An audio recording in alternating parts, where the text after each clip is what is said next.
And I'm going to ask everybody who's not speaking, please mute yourselves because you're affecting audio quality.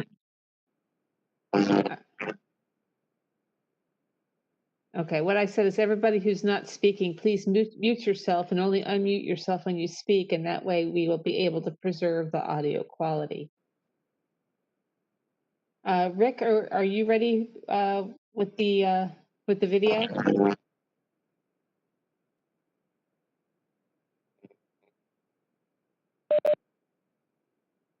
Okay, let me know when you're ready. And Bill, I do the Open Public Meetings Act announcement. Yes. Okay.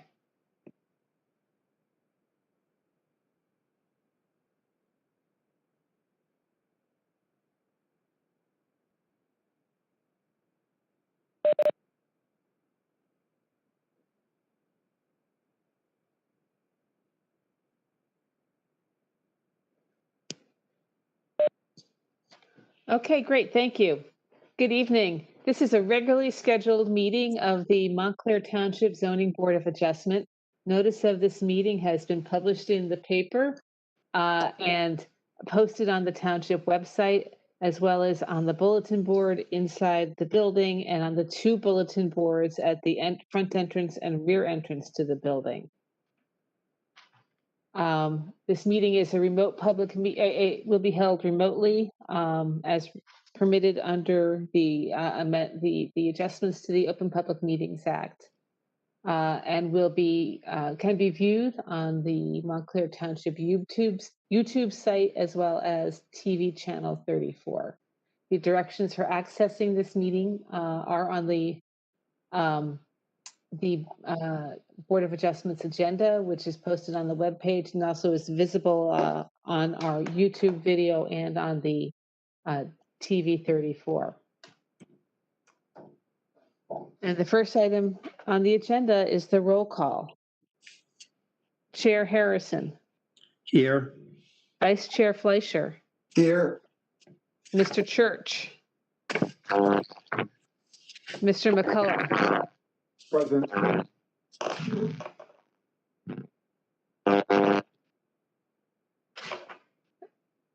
Mr. Moore. Mr. Allen. Mr. Simon. Present. Terrace. Present. Mr. Caulfield. Present. Ms. Gilmer. Present. Okay. We have the minutes of the November 4th meeting. I just have one change, even though I wasn't there at the start of the meeting. On page 4, line 2, it should be, first word should be home or house, either one.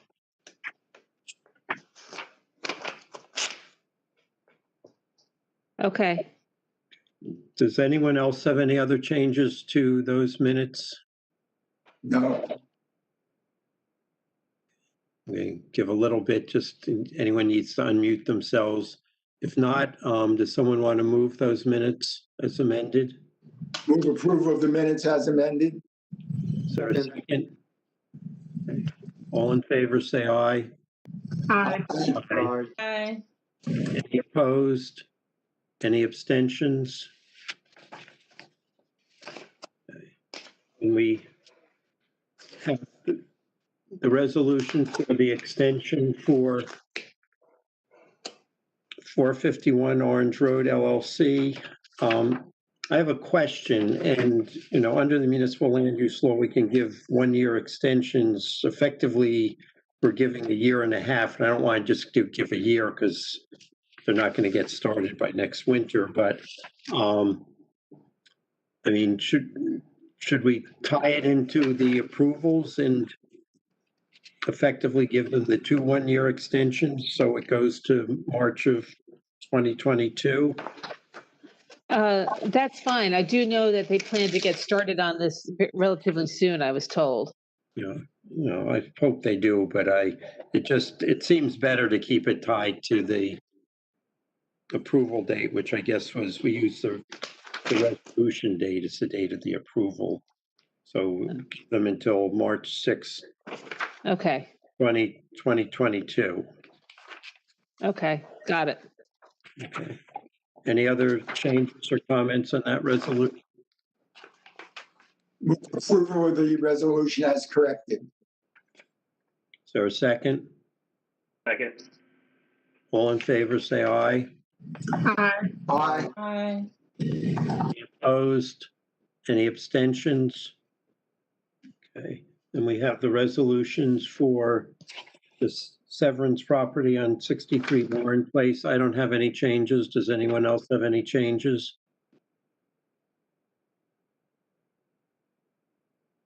Someone want to move approval of the resolution? For the resolution as submitted. Is there a second? Second. All in favor, say aye. Aye. Aye. Aye. Opposed? Abstentions? Abstain. And, okay, then we have this other interesting resolution, which I have problems with, and I guess, Michael, can you say something? I'm gonna pretend not to be a land use lawyer for a moment, and then I'll, Sure. The legislature back in May amended statutes and provides that boards, just like ours here, can in fact conduct electronic meetings. So they made it crystal clear that this is permitted in this kind of a situation. The statute also authorized the DCA to adopt emergency regulations. And in those regulations, it requires the boards to adopt a resolution governing their procedures, which is what we've attempted to do here, notwithstanding the problems of the chairman. okay. So my primary difficulty is this interesting procedure of people being able to submit written comments, not on applications, and are being required or have Janice or Graham read those comments, which in terms of boards, in terms of governing bodies, I've never seen such a procedure when the world operated normally, and I'm not sure why there's a logic of doing that. And there's this whole subversive parts of me that wants to write to a variety of governmental entities letters that they're going to be compelled to read on the record when they have their meeting. And I'm just not understanding why the public should get to do that, as much as I'm a believer in public comment. Well, you're arguing with the regulations that were adopted by the DCA. I mean, this resolution just for the most part mimics those regulations. This is specifically provided for. Yes, it's unique and there's no real precedent for it. And it's rare that our board would have comments submitted on generally. I mean, we know under the Open Public Meetings Act that the governing body has to set a time for the public to comment, but we don't typically get members of the public to comment generally on procedures or the like. So I don't think it's going to happen often, if at all. But again, the regulations under DCA allow for it. So if you want to go fight with them, you can. Well, I'm with you. is it comments on the procedure or is it comments on an application? Well, no, because it wasn't crystal clear, I modified the regulation so I modified our resolution so that we would not be accepting comments on an application for development. Okay, because that seems to me to be contrary to existing case law. For example, we don't consider petitions in the pre-pandemic era.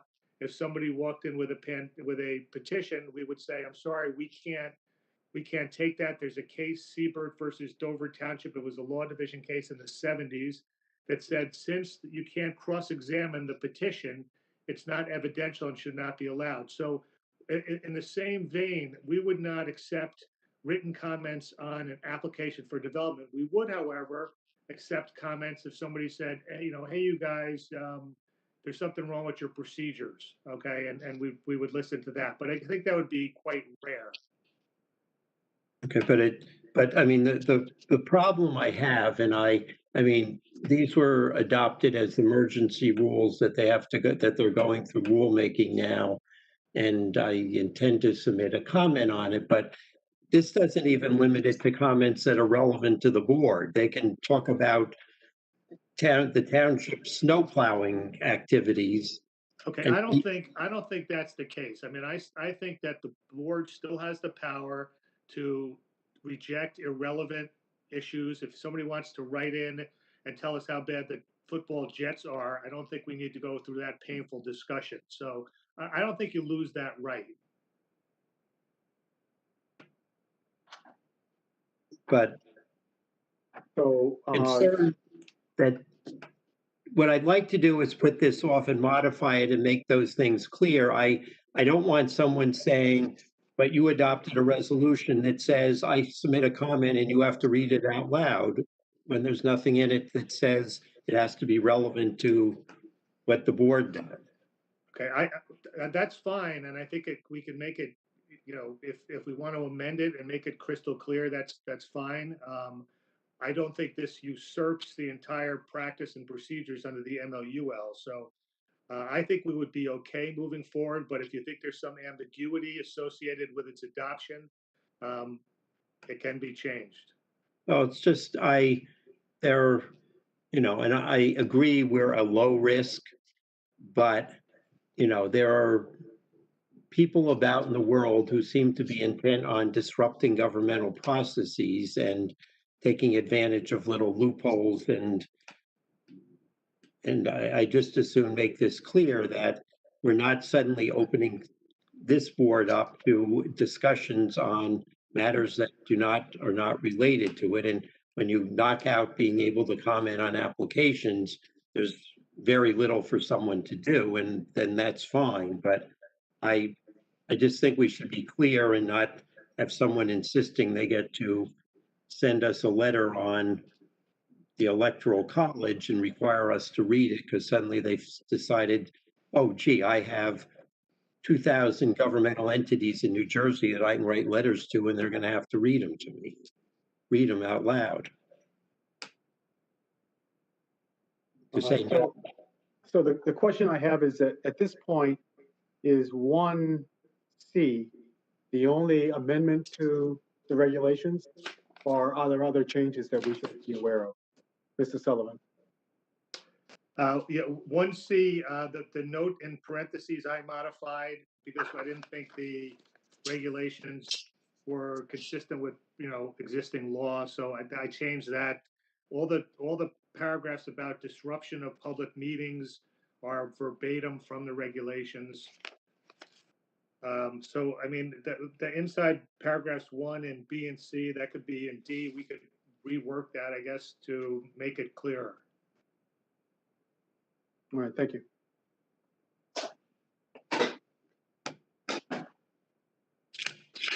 Are we able to do that tonight, or is that something we just have to postpone this and do it at our next meeting? We're good. We're not that good. Okay, no, I didn't know if it was the insertion of a couple of, I would be much happier putting it off and work with Michael and come up with something we're both comfortable with. okay. Okay, so we're going to carry that resolution to the next meeting. Okay, and then we have the resolutions for appointing the board attorney, the board engineer, and the board parking expert. Unless someone wants to discuss any of those, is there any reason we can't move all three of them at once? You I can just- move all three at once. I just want to note that there is a mistake on the resolution for board attorney, that it ends December 31st, 2021, not 2020. I thought you were trying to tell me something. You're a time traveler. You could go back in time.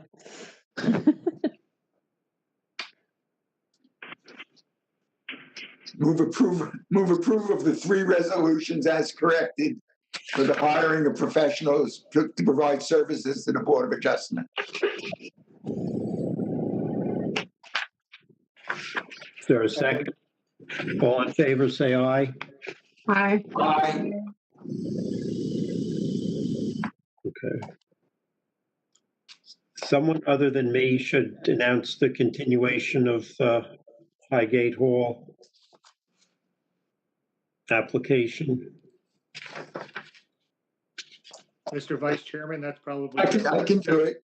Application 2666 for Highgate Hall LLC at 268 Bellevue Avenue. The application, the applicant has requested an extension of time to continue, and the application has been is to be carried to February 17th, 2021 meeting.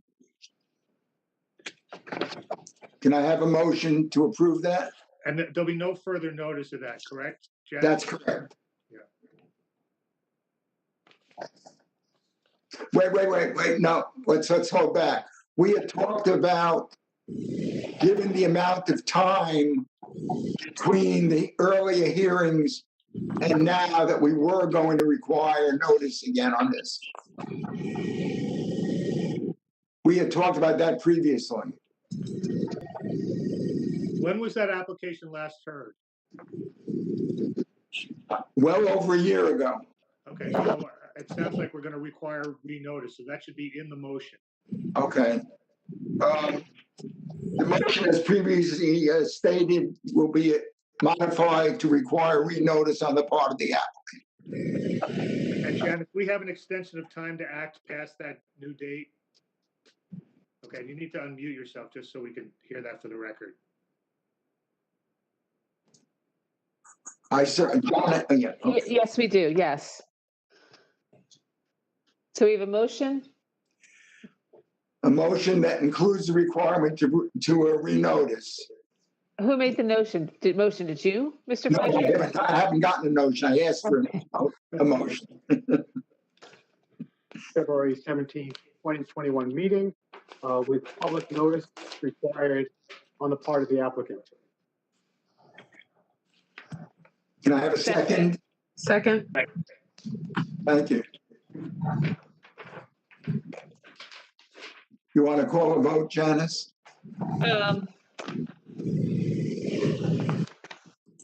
Give me a moment.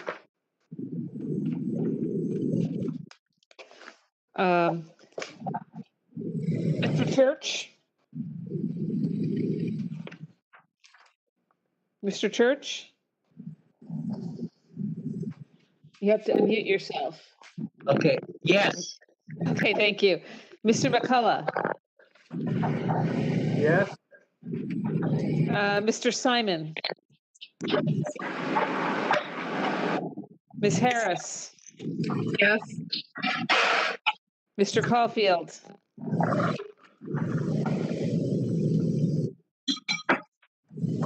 Caulfield? Yes. Okay. Sorry. Ms. Gilmer?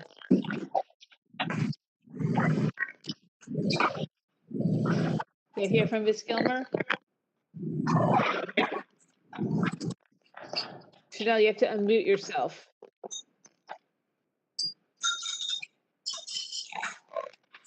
Okay. And Mr. Fleischer Yes. and Mr. Harrison can't vote on that, right? I'm abstaining. Okay. And Jan, this is up on the call. Sorry for my tardy. I can't, what was that? I can't hear because there's so much noise. Everybody's got to, all right, what was that? Or has now joined the meeting. Yes, that's what I was saying. I just joined the meeting. Please excuse me. Oh, okay, good. I see you. Thank you. All right. Okay. Next, we have the continuation of the public hearing on the application by Valgarzada Dolgan for property at 10 and 12 Washington Street. This is an application to erect a new two-family dwelling on each of the lots. Is the applicant here and ready to proceed?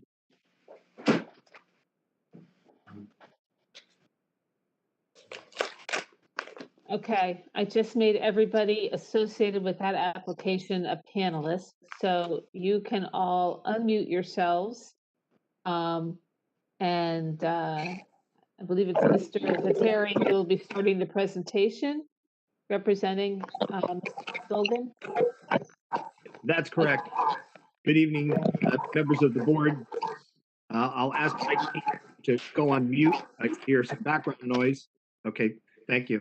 Good evening, members of the board. That is correct. We were at the meeting on November 4th in connection with the application for 10 and 12 Washington Street. I thought we had a very good exchange that night. You guys really provided us with some tremendous comments that helped to make the plans so much better. Not only do we take the plans to heart, but Ms. Dolgan retained a dynamic new architect that I think understood what the board was looking for, and you'll hear from him tonight, did a tremendous job addressing a lot of the comments in terms of the massing that Mr. Fleischer brought up that night, some of the architectural elevations, as well as floor plan, and there were some site plan improvements as well. So we spent a lot of time talking about that. What I'd like to do is introduce the architect, and since he is new, we'll get him sworn in, and I'll give you question him on his professional and educational experience. And what, Okay, Mr. Viteri, who are you calling? I'm calling Adam Lasota, the architect from Lasota Architectural. Mr. Lasota, would you raise your right hand? Do you swear to tell the truth in the matter pending before the board? Yes, I do. State your name and address, please.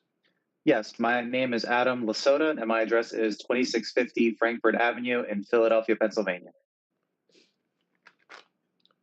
Okay, Mr. Viteri? Okay, thank you, Adam. If you would, please give the board the benefit of your educational and professional experience. Yes, I finished an architectural school at NGIT under the B-ARC program, which is a 5-year professional bachelor's degree.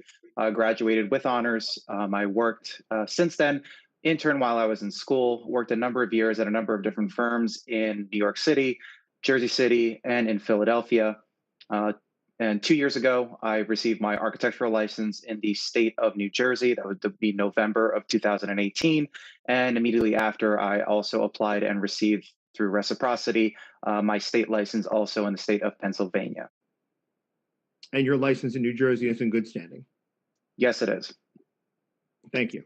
We'll accept him as an expert architect. Thank you, Mr. Chairman. Okay, Thank you. Mr. Lasota, what I would like for you to do is, I believe, Ms. Talley, is he going to be sharing his screen, or will you be able to put up the renderings that were presented?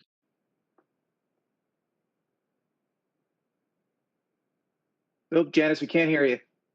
The renderings are on the screen now. Okay, Yeah. all right. I control the screen. The way this works is I have your renderings up. You tell me when you want to switch pages, and I'll switch it to the page that you're referring to.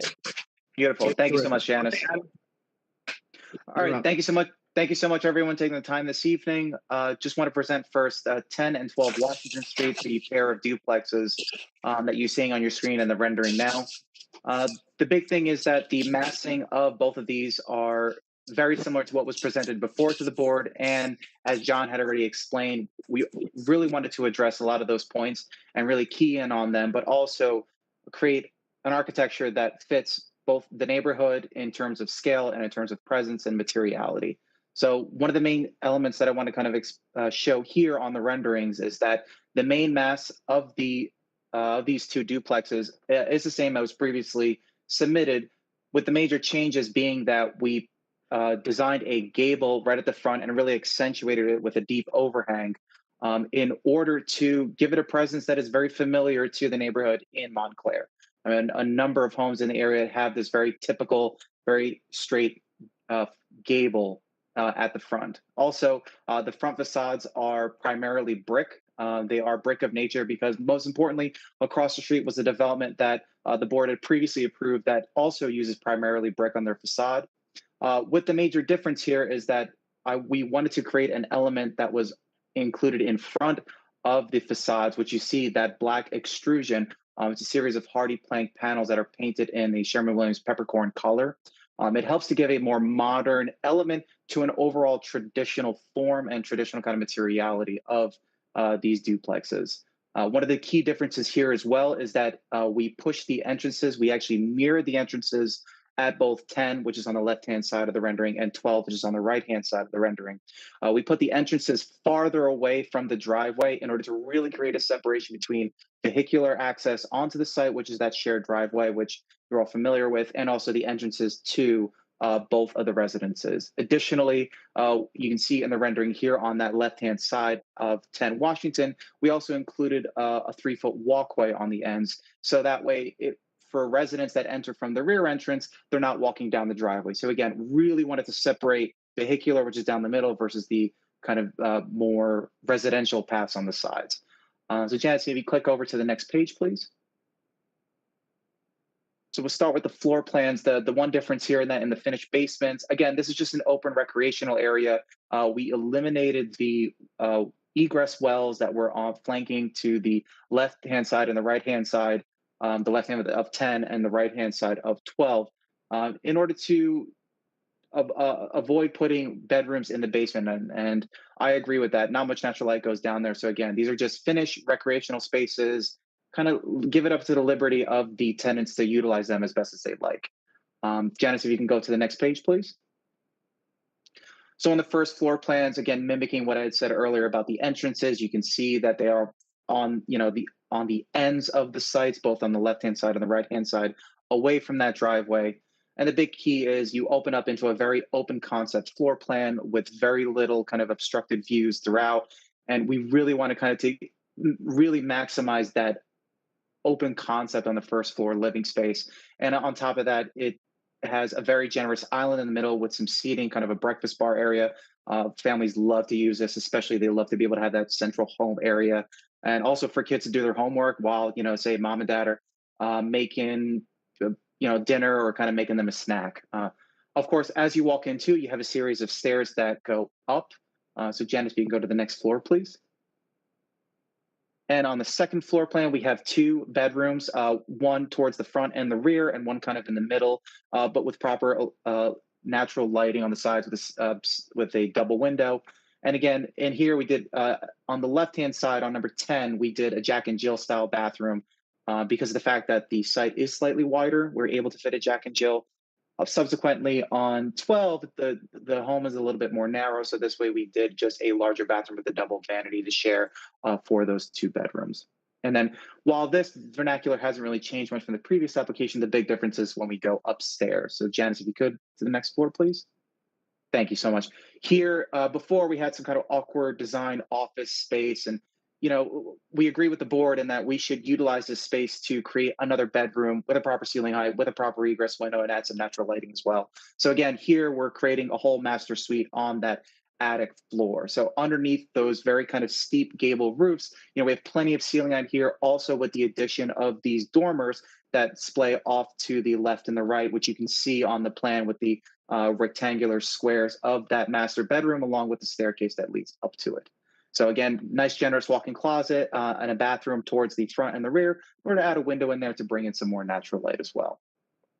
So if you move on to the next page for me, please, Janice. Thank you. So here are the front and rear elevations. Again, on the left-hand side, you'll have the front elevations, which kind of goes into seeing the doors, the entrances are kind of both, at the ends with the driveway in the middle. And again, that architectural element that's at the front with the board and batten siding that is painted, which is also mimicking the dormers as well. So Janice, if you go to the next one, please. And again, here with the side elevations, again, both 10 and 12, they are almost identical in their design. The brick does wrap the corner in order to really accentuate the volume. I love to see that the brick wraps around the corner and really gives it some mass and some weight, as opposed to just a very kind of stick-on element on just the front facade. So it's a nice architectural transition around the corners to give it presence. And then after that, we switch to a James Hardie fiber cement panel and siding on the sides. And of course, you'll see the dormers above the 2 double hung windows that provide the natural light in for that master bedroom suite that is in the attic floor. And then Janice, if you go to the next page, it's also very similar. It's just the other elevations as well.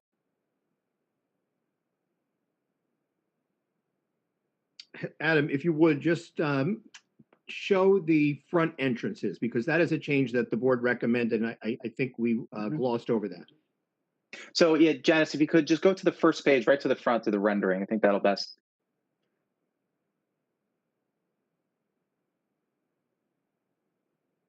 So So the what was the front question? I'm entrance, sorry. the front entrances were previously located, I believe, up on the driveway, and that was something that the board asked us to consider. So I think the Yes, pictures yes. speak for themselves, but I'll let you explain it. So yeah, like, so you can see here in the rendering where the trees are, kind of, if you imagine that's where the entrances were before. So the staircase, and then if you were entering on number 10 Washington, you'd immediately walk up the staircase, and immediately to your right was the driveway. In this regard, we flipped it and pushed it to the other side to move the entrances, as far away as we could from that shared driveway. Thank you. And then with regard to the changes with the front setback, explain to the board how that came about with regard to the previous footprint and the footprint that we're showing tonight. So the primary facade, which is the brick surface that you're seeing here in the rendering, aligns with the previous application, which is also the front setback, which was the previous home that was located at 12 Washington.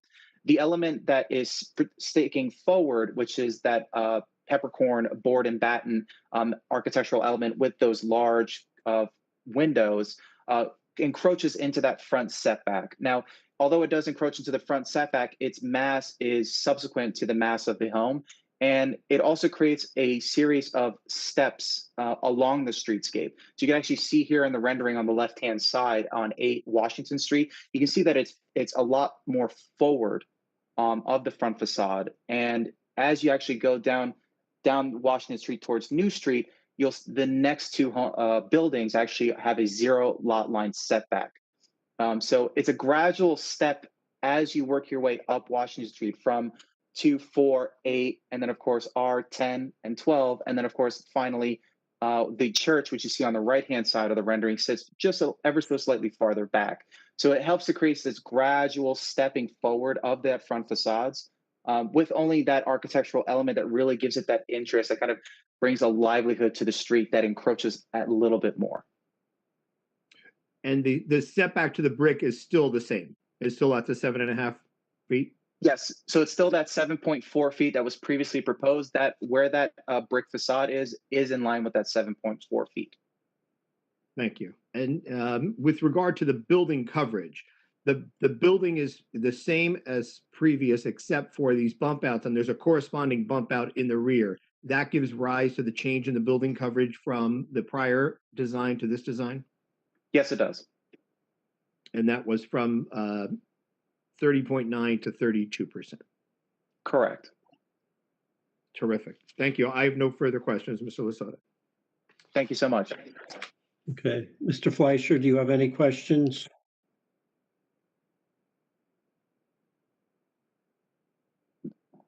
I can't hear Mr. Fleischer. Joe, you have to unmute yourself. I did. There you go. Did this project have to go through the Historic Preservation Commission? I don't know. I'm asking a question. That's a question. No, No, it did not. No, It does not. Okay, I just wanted to clarify that. it did not, no. And the bump out you have beyond the brick, how deep is that? That's 1 foot 9 inches. All right, so the question then becomes, in terms of inches or anything else, obviously you clearly want to make a change in both plane and materiality. There's no issue there.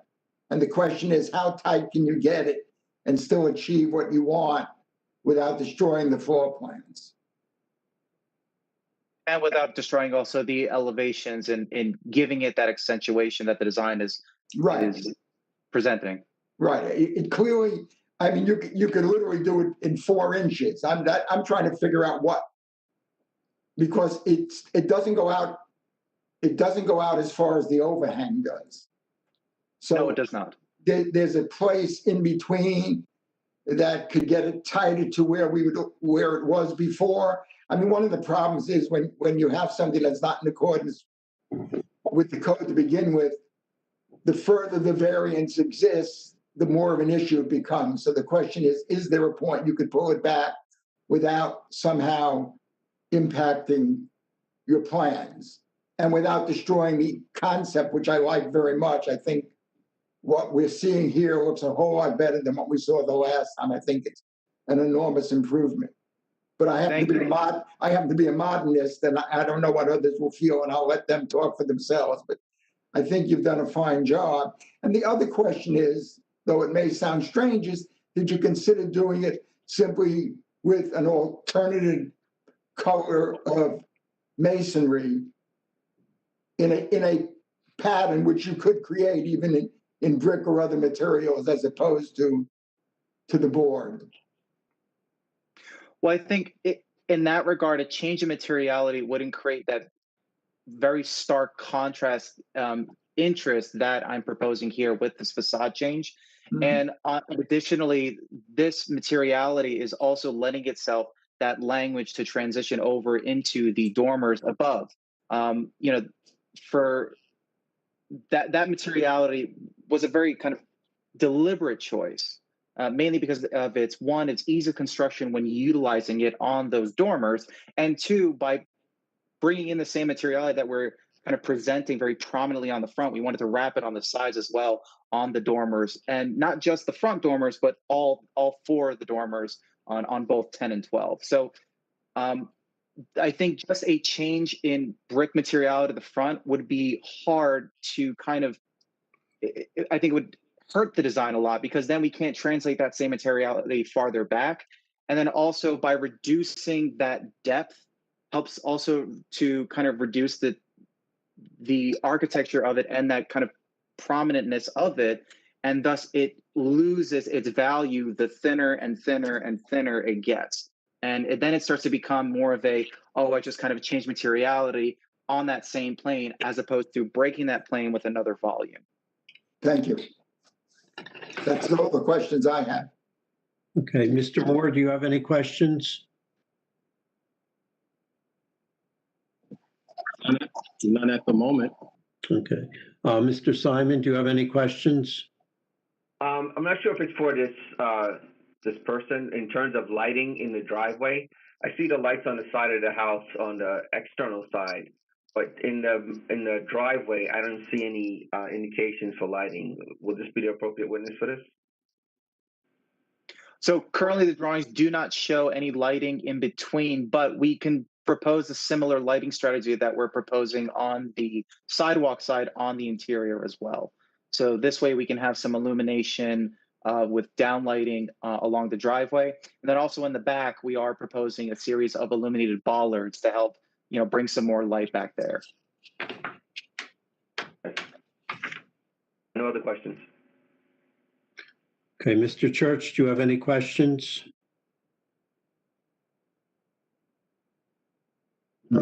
I have no questions. Mr. McCulloch, do you have any questions?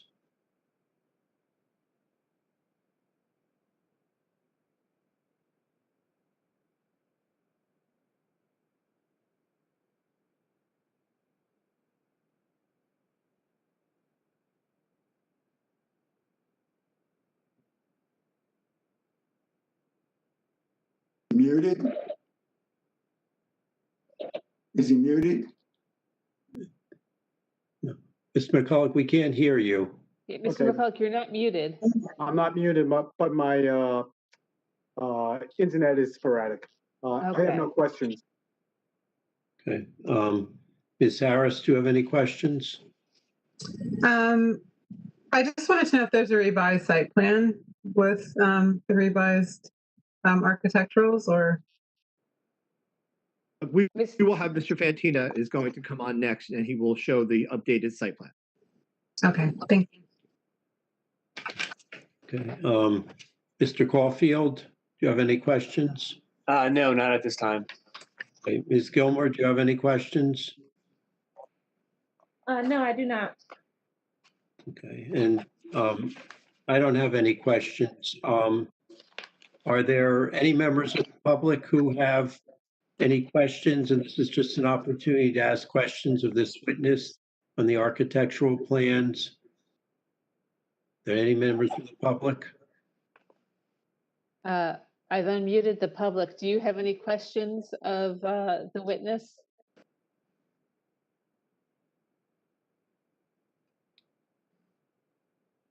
Okay. Do you want to call your next witness?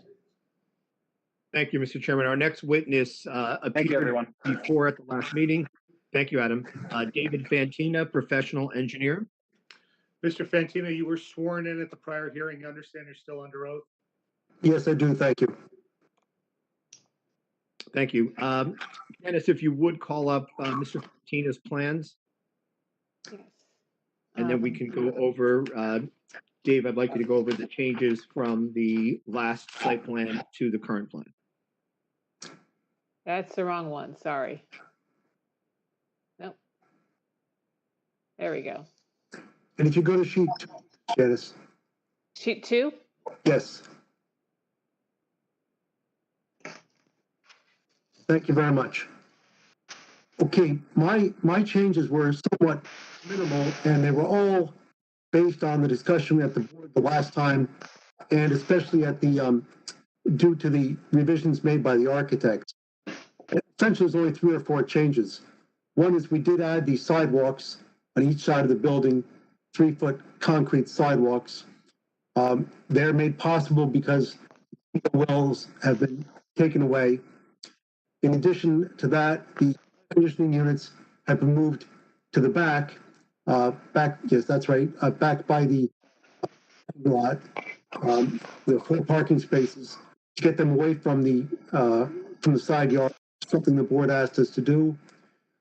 My plan also does show the separation of the entrance from the driveways, as was discussed in some detail by the architect. And then we do show colored lights in the back. There's 4 along the back and 2 along the side, and they're just enough to light the parking area. There is a fence in that area, so they're not going to any of the neighbors, but they will light the parking area so a person can get in there and safely get into their building. Essentially, that's all the changes that we've made to the site.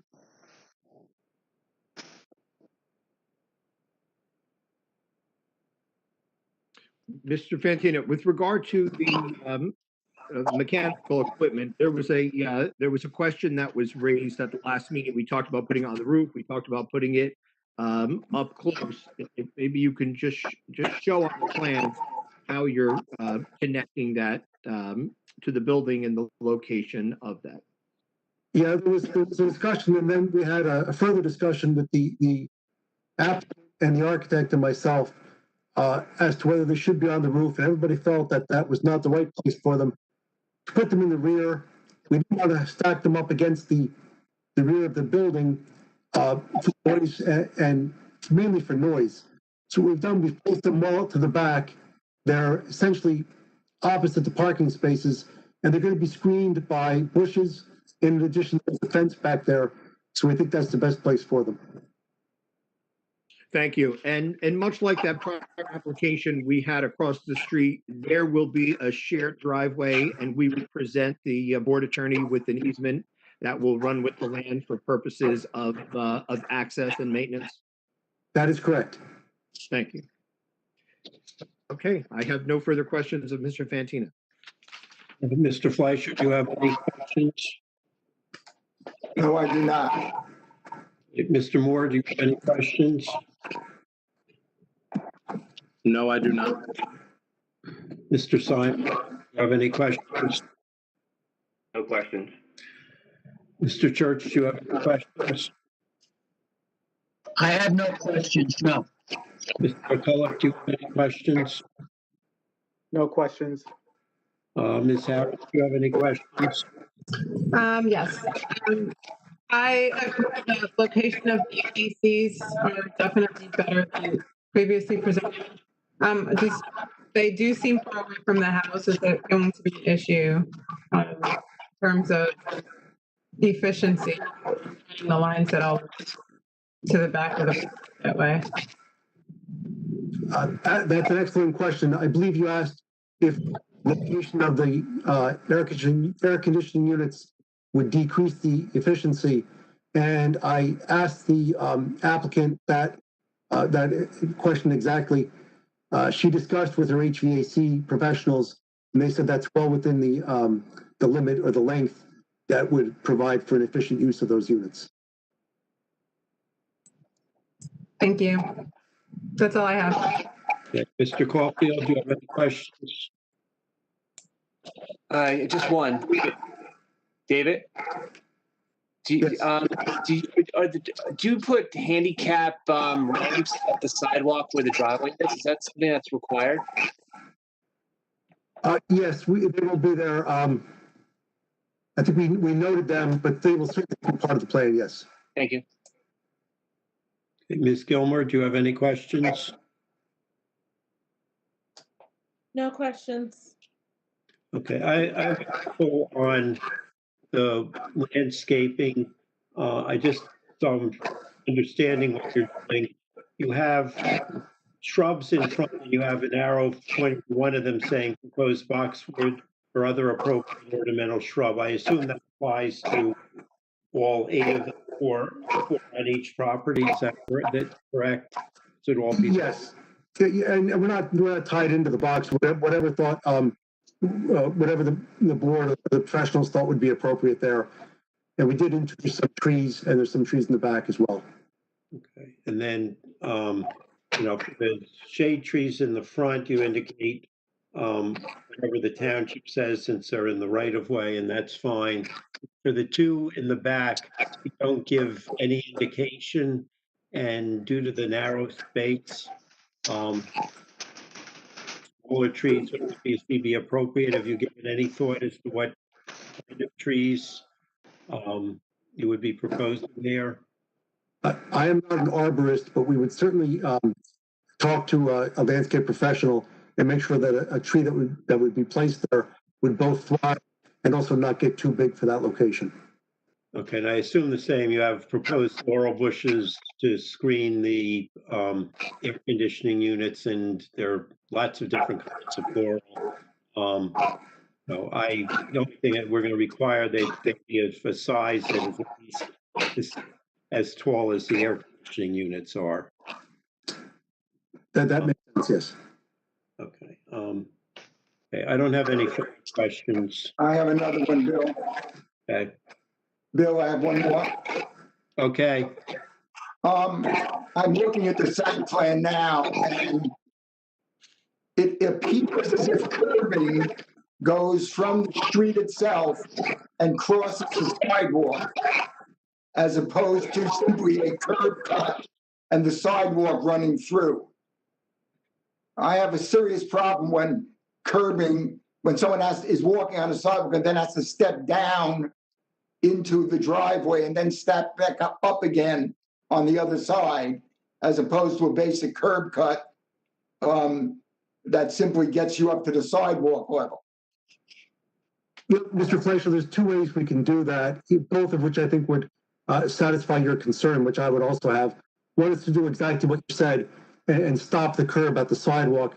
The other is to just continue the curb but have it be flush everywhere from the sidewalk forward. That might be a neater solution, or might look better, but certainly there won't be any place to step off the curb in that area. That would only be a tripping hazard. I think typically in this township, we have curb cuts and we don't have the curbs running across the sidewalks at all. So I think that would be the preference, that the sidewalks actually run through the driveway as opposed to the driveway running through the sidewalk. We remove that part of the curb then. Thank you. And any other board members with additional questions? Okay, are there any members of the public who have questions for this witness?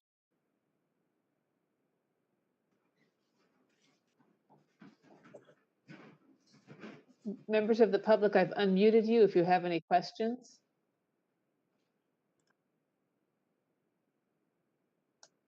I don't believe there are any questions. Okay, Mr. Viteri, do you have anything further? Nothing further. No, we have no further witnesses. Just a short summary. That's it, Chairman. Let me. Okay, are there any members of the public who have any testimony, comments, anything whatsoever you want to say concerning this application? Okay, attendees, I've unmuted you. If you have any comments, please let us know.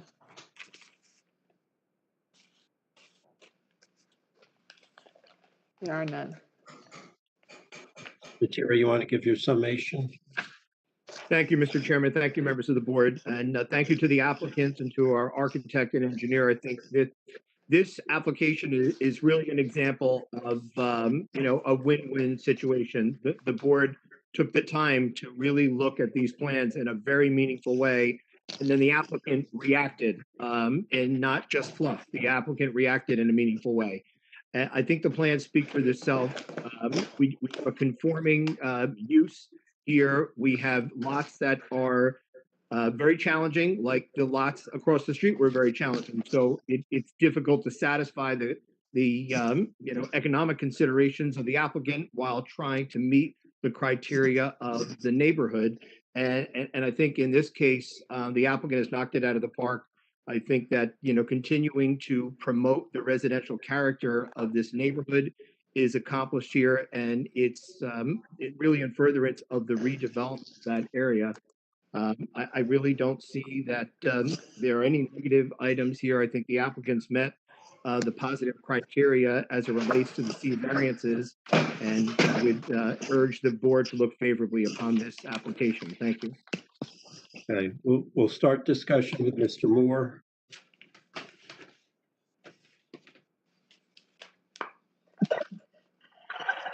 I'm in favor of the application. I see that the property owner has really taken some time to revise and really put something together to us. And I think that it'll be a great addition to the street in which it resides. It'll add value.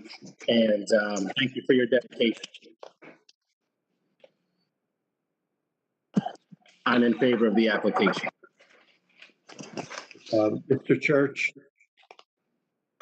I also would be in favor of the applications presented. I believe that the applicant has adhered to all the comments that have been made concerning these two properties. And the two properties proposed will evolve that area into a specific betterment to that area as it now stands. So I would be very much in favor of this application. Mr. McCulloch?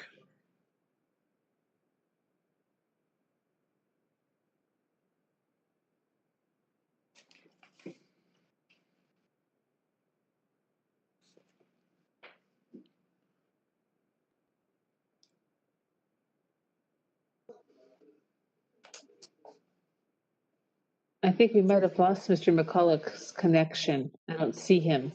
I don't either, but I was just, I think he might have dropped him. okay. Ms. Harris? I'm in favor. I appreciate all the changes that the applicant made. This is a huge improvement over what was initially proposed. Yeah, I'm in favor of this application. Mr. Caulfield? I'm in favor of this application. Okay. Ms. Gilmer? I'm in favor of the application. There's been considerable improvements based on the board's previous recommendations, and I think it'll also greatly be a benefit to the area, to the surrounding area. So thank you for all the efforts. Okay, Mr. Fleischer? I'm also in favor of the application. I think there are the conditions that have been discussed, some lighting in the driveway area between the two buildings, though I don't think it needs the same density as the walking area. And then another condition related to the curb so that the sidewalk continues through uninterrupted as the driveway comes through onto the street. I also don't know for sure, but I'm concerned that we may need, do the air conditioning units need a variance as well because they're accessory structures and they're in the side yard? So if we need that, I did not see that on the list of variances. And of course, then we need the comment that the chair made with regard to the height of the shielding around those air conditioning units. But I'm strongly in favor of this application. I think the changes made were pretty much what we requested, and I'm very happy with them personally. I think it's a great solution. I would like to point out that the air conditioning units are only 5 feet from the side yard and 6 feet is required. That's why I'm asking either they move them in 1 more foot, which I think they can do, frankly. That's the way I would handle it. I would just ask the applicant to move the air conditioning units to a point 6 foot in from the property line as opposed to 5 foot. And there appears to be enough room to do that. Dave, it looks like we can do that, as I'm looking at the plan. Is that correct? Absolutely. We'll make that change to 6 feet on both sides. Great. Good catch. Thank you. Okay. I'm also in favor of the application. Just to be clear, I'm in favor of granting the lot width variance, the side yard setback variances, the front yard setback variances, the lot coverage variance, the setback for the driveways and driveway, and from the number of parking spaces, I would not be in favor of granting any variance for the side yard setback for the air conditioning units. I think, as everyone has said, this is a significant improvement over the original application. I think this will be an enhancement to the neighborhood. This is not going to result in a detriment to the public good or a substantial impairment to the zoning plan. I think this is really keep improving the character of the neighborhood, but fitting in with what the existing character is. The condition should be that there be cross easements for the driveway, subject to the approval of the board attorney, that the plans be revised to show the air conditioning units maintaining at least a 6 foot setback, that the shrubs that are planted to screen the air conditioning units be at planting at least as tall as the air conditioning units, that the applicant consult with a landscape architect as to the appropriate trees to plant in the rear that are consistent with the size of the area where they're being planted, and that the curb not extend across the public sidewalk. Any further discussion? Did you mention the lighting, Bill? Lighting in the Oh, driveway yeah, area. the lighting, that there be lighting along the buildings along the driveway sufficient to light that area. It doesn't have to be on each of the buildings, however they want to locate those, but so the driveway is lit. Okay. Move approval of the application is modified by the chair. Is there a second? Second. Janet, you want to call the roll? Is, I guess, probably the easiest way to do this.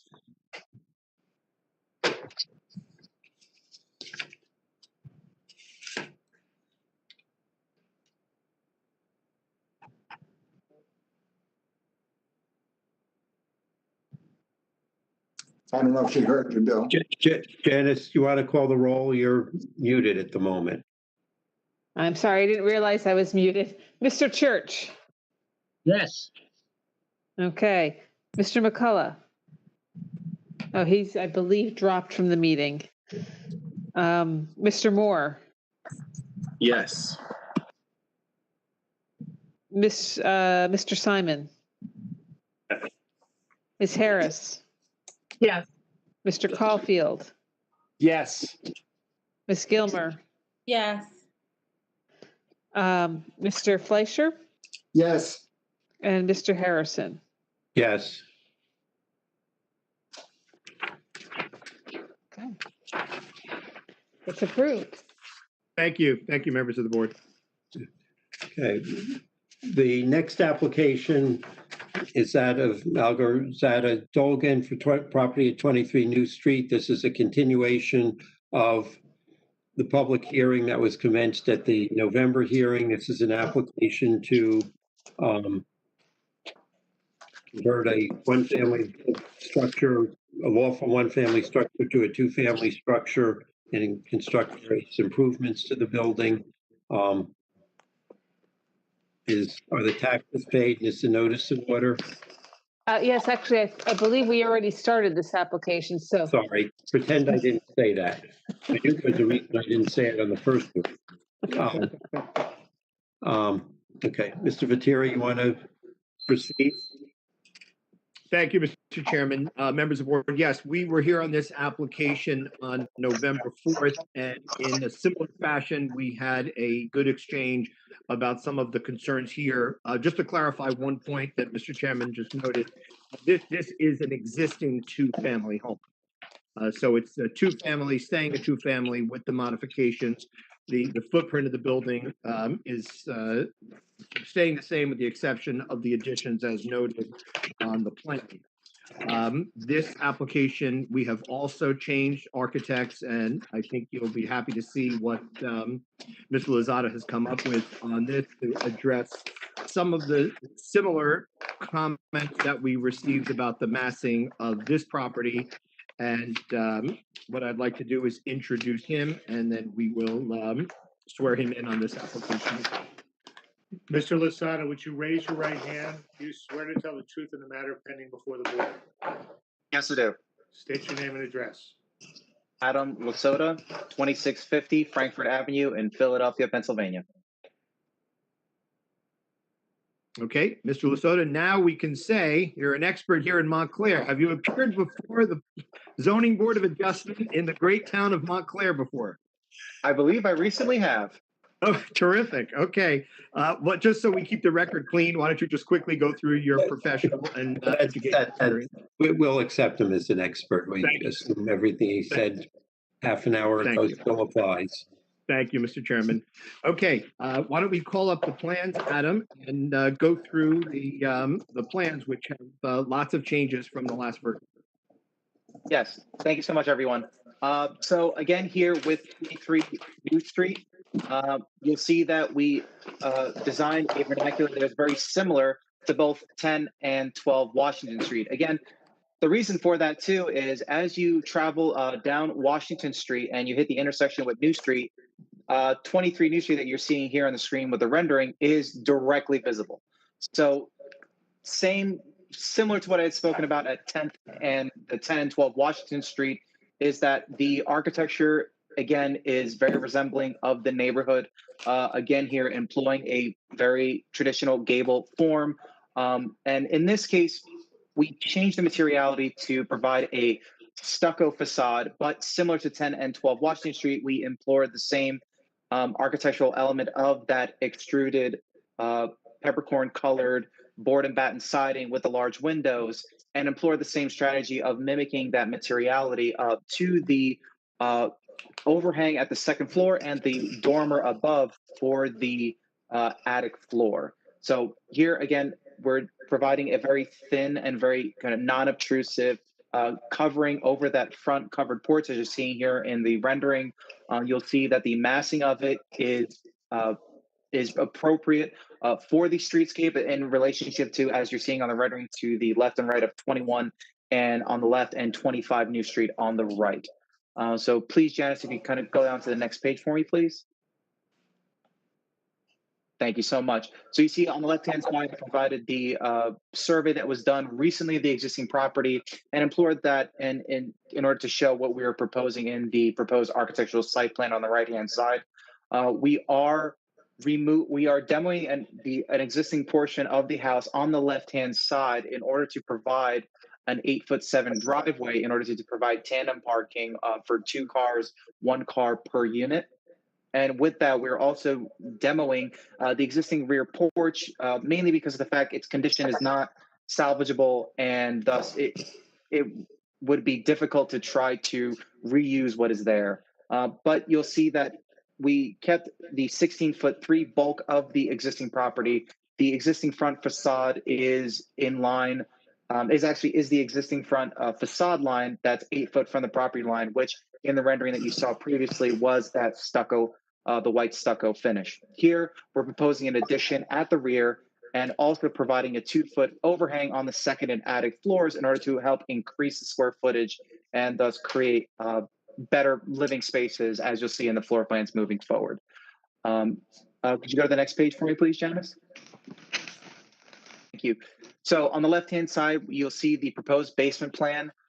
So the units are separated a little bit differently on this one. The unit 1 is the first floor and basement, while unit 2 is the second floor and the attic, the finished attic space above. So here you're seeing unit 1, where you enter on the right-hand side, you'll see the first floor plan. You entered on the covered porch. That left door leads you into the unit with, again, a nice generous open space for a family sitting room and a U kitchen that has a peninsula for seating, for a nice breakfast bar area for children to sit down to be able to have breakfast, have dinners with their parents, and a great space to do homework. And as you go further down the hallway and to the right, a hallway leads down to a shared a full bathroom, and of course 2 bedrooms in the back with closets as well. If you actually turn around down the hallway, go down the staircase, you'll lead you to a finished basement space, again, open living room area. And then you'll have a series of steps that lead you down in order to give you some additional head height into a master bedroom that has the egress window in the back, that has a larger closet, has its own master bathroom. So Janice, if you can go to the next page for me. So we're going to go up to unit 2 from the front porch. You enter through a door to a staircase that leads you up onto that second floor plan. And from there, if you turn left, again, exact same kitchen as the unit below. Again, that U kitchen along with that beautiful 3-foot deep breakfast bar area, and again, a living room space and properly sized for adequate furniture. And then further back, similar to the ground, to the floor below, but with that additional 2-foot overhang, we're able to accommodate a little bit bigger bedroom spaces, especially to, not only fit a bed, but there's plenty of space there to fit other furniture. And then finally, the staircase leading up to the attic, which is stacked right on top of the staircases. And if you work your way down the floor plan towards the front and up, leads you down to a hallway that leads you to the master suite that has, similar to the unit below, it's a master bedroom of good size, a walk-in closet, and also their own bathroom as well. So in this case, we are still staying using just half the floor plate of that attic floor above in order to be able to house that third bedroom. If you can go to the next page for me, please, Janice. So it leads you to the elevations. Again, here you'll see the front facade and then the driveway facade, really the 2 prominent ones. Again, here, that prominent gable at the front of the proposed design. Again, that backdrop is that stucco finish with that architectural element that is pushing forward, that is creating that architectural kind of juxtaposition with the peppercorn board and batten siding, along with the very stark white stucco. And again, that same board and batten siding is then also mimicked on the dormers towards the back, which you see on the driveway side on the left-hand side there at the attic's floor and also at the second floor. And if you go to the next page for me, please, Janice. Thank you. So you see here on the left-hand side, the rear elevation, here you kind of see how that pit underground is sized enough to really kind of put as big of a window as we can in there, not just the minimum for an egress window, but a little bit bigger size in order to bring in some natural light into that bedroom space. And of course, there you see the series of windows that lead your way up. Those, again, 2 double hung windows for each of the bedrooms in order to bring in natural light. And then the southwest side elevation, that's the elevation that faces that neighbor that is pretty close to the edge. And you can see here, we're still trying to make sure that same materiality transfers to that first dormer that faces New Street. So you can see on the southwest side elevation, that dormer on the left-hand side there is still that peppercorn painted board and batten, because that one still is visible from the street, while the further one to the right is not visible at all from the street. So it'll get the same hardy board siding treatment as the kind of the rest of the facade. So, and a lot of the main things that we had proposed here is just to, really kind of show an architecture that is fitting in the neighborhood and that, of course, it brings some design cues from 10 and 12 Washington Street, yet is still different enough to differentiate itself, but still fits in with the character of that neighborhood in Montclair. Thank you. Since we don't have Mr. Fantina as the engineer on this, as this is a renovation, before we do the site plan, maybe we'll see if we have any questions on architecture, unless it pleases the board for Mr. Lasotto to continue. You should do both, because at least my questions, that the two are interrelated as to. Yeah, okay. So Adam, why don't you go through the site plan that you have prepared? Sure. Janice, if you can go to the second page, please. That one right there. So here, the northeastern facade has been, will be demolished and moved over in order to fit that minimum 8'6" wide driveway. So that way the parking can stack tandemly. Now, I know on the drawing it does show the 2 parking stalls in the rear. I would like to just say that I think that, looking at it in hindsight, it's not necessarily the best solution, and I think that backyard area would be better served for some planting, for maybe some hardscape for the tenants to be able to utilize, with some seating and really make sure that the cars do not go past the rear facade line. The other thing too is we are stepping the addition away from that right-hand side, that western property line, in order to hide the AC condensing unit in that corner. Again, in that corner, there are no windows. So that way there won't be any issues of noise. There won't be any issues of direct views onto them. So they're really nice and tucked away in that corner.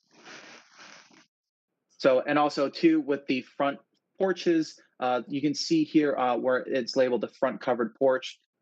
The porch aligns, especially with the porch to the right-hand side, which is 25 New Street, so that that front edge aligns perfectly with the covered porch of 25.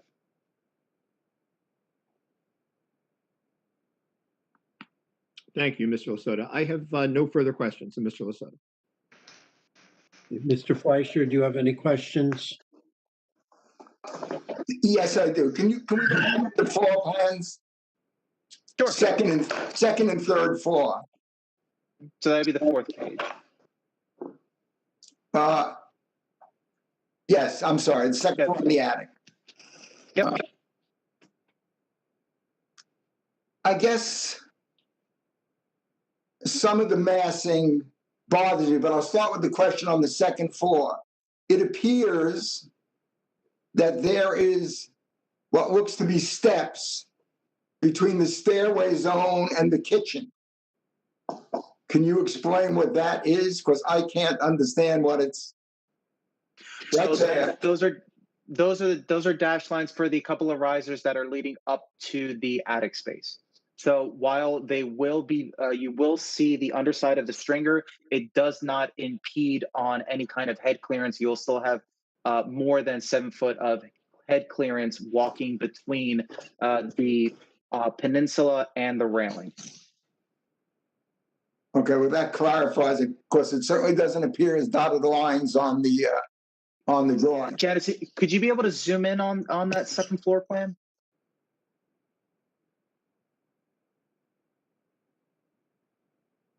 Once we zoom in a little bit, it reads better. So you can start to see that the wood floor patterning kind of overlaps it. That's just a condition that's happening at the ceiling, which you can see on the floor plan on the right, where the stair goes up to a landing and turns. We needed to accomplish that landing and that turn for the headroom where we're doing the dormer. Can you just box it out as opposed to exposing the underside of the treads? We could be able to move some of the risers. It's really odd. So I understand. we could be able to. Go ahead. I'm sorry. I understand your intent, but it looks really odd. It's all I'm going to say. It's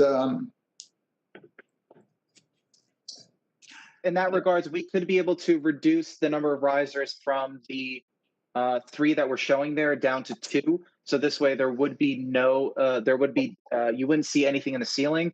We would just add 2 more risers to the bottom of the staircase, because you'll see from where the staircase starts on the 2nd floor, we have ample distance from that front wall. So in that regard, yeah, we can make that change. I think that would be a lot better.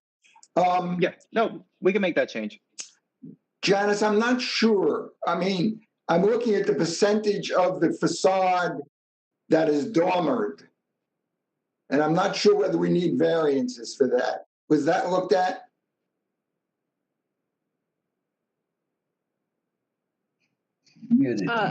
Yeah, I believe we evaluated it, and it does not, it meets our current code in terms of the dormer.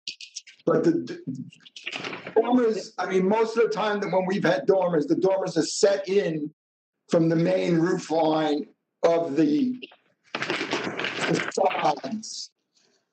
You mean the dormer over here? Yeah, the big dormer that creates the overhang of the Right. Yeah. This dormer? Yeah, that one. I mean, that is, it certainly doesn't read as a dormer.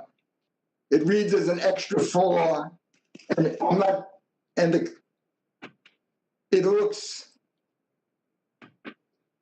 disturbs me. I don't know if it bothers anybody. It looks too massive. I'll get into coloration issues in a second, but it looks awfully massive there. I agree with you, Joe. So I'd like to see some changes made there. I don't know how to put and this is not an architectural review per se, but it looks awfully massive. And I'm just wondering whether it couldn't be pulled in at least. And you'd have to go back to the plans again, but I'm wondering whether it couldn't be pulled in almost the length of that first module of the dormer unit for starters. You mean this? No, the other side, pulled in from the back side in a bit. I'd have to see. I'd have to look at the plans again. The massing bothers me. What bothers me more is the house is, with that massing, is almost too dark. It certainly implies that the roofing color and the board color are virtually the same. And for me, it's not quite right. And I know it's not an architecture review per se, but it looks too massive in the overhanging, and I wish there was something that could be done to break it up. I also want to get, I mean, the architect can respond, but. Yeah, we tried to make sure that mass was pushed back as far backward from that front facade. So I know this elevation view makes it look massive, but if you look back on the perspective, if you could, Janice, go to that first page. Again, we created this rendering without any kind of tricks or any kind of perspective manipulation. You know, this is truly kind of an eye level view. And again, we're trying to set that back as far as possible to not give it that mass from the street. I guess, and this is where I first reacted to it. I think you do see the mass from the street. I think it appears like a 3-story building in the rear of the building. It does not appear like a dormer within the context of its relationship to the main roof. And then when you put it all together with the coloration and everything else, it just looks all wrong to me. I even have a question as to whether or not I have another home down on the Jersey Shore, and there's a developer that does all his buildings, and they end up looking the same. And these buildings are in close proximity to each other. And they can be part of a family without looking almost exactly the same. And I think the coloration here is forcing them to look like they were all the same. Like the developer picked up 6 lots and is building the same house over and over again. I know it's not exactly the same. I understand the detail, but it bothers me at least a little bit, if not more than a little bit. I think the back of this house looks like a 3-story structure because of the fact of the way it's not being treated as a dormer by it being dragged down into the general mass of the building? I'm not sure what the answer is. It's just a reaction. The other thing is that the thing that was unique about the brick, and I'm not saying to have brick here, but it was of a very different module. And this module on the stucco, and I know it will probably have some joints in it, but this module is just another big, flat, relatively smooth plane without much texture. And I think that's not as successful. And again, I'm not looking for it to be brick, but I don't think it's as successful in terms of the relationship between the massing of the house and the element that's being pushed forward. So I wish you could take another look at that. I'm not looking to delay this application, but it really looks wrong to me at the moment. That's my reaction to it. I think we have to assume the parking is in the back. Maybe others will just want more lawn there, but I'm not sure it's gained anything. And to have two cars in tandem in a narrow driveway, I think is a problem. So I would not be in favor of eliminating the parking spaces from the back, because at least there's some chance in a very tight situation that people can pull forward as opposed to having to go both in and out of this driveway and they're coming out backwards onto the sidewalk where there's always a fair amount of pedestrian traffic. So I have that as an added concern in this case. So I have a number of issues with regard to both the palette, the massing of the back, and the almost total repetition of what's being done down the block. So those are my concerns. I don't feel as good about this as I feel about the first set of buildings we saw. That's my comments at the moment. Okay, Mr. Moore, do you have any questions?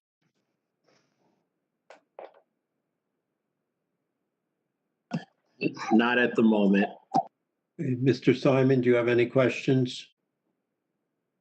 No, Mr. Fleischer covered my questions about the parking. I didn't think that it would be smart to eliminate the parking in the back either, because from a logistics standpoint, I don't see how the two separate families could park in front to back like that. So I also have concerns about the parking. Other than that, no questions. Hey, Mr. Church?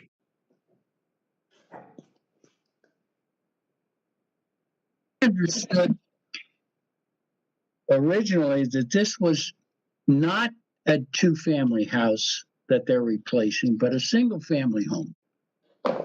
And to put a two-family home into that neighborhood that is very congested, it doesn't have a lot of space anywhere on that street, that the homes are very close together. And to add a family or to add residents to an already, in my estimation, a crowded area is a mistake. I think, why can't you just build an attractive single-family home, unless that becomes impossible? I think that it's not, but I think that if that house now is being used or was used as a single family home, to convert it to a two-family is not a good alternative given the immediate neighborhood. I think it's too crowded in there. There's cars on the streets every time I went down there. And it looks like it just add to congestion. So I'm a little concerned about making it a two-family. Okay. Mr. McCulloch, do you have any questions? No questions, but I would support Mr. Church's recommendation that we look at this as preferably a single-family home rather than a two-family. And if I'm able to chime in, Chairman? Yes. Are there any lights proposed on the side of the house by the driveway? Currently, no, but we can add those as well to help illuminate the side. I think that'd be a great addition. Okay, Ms. Harris, do you have any questions?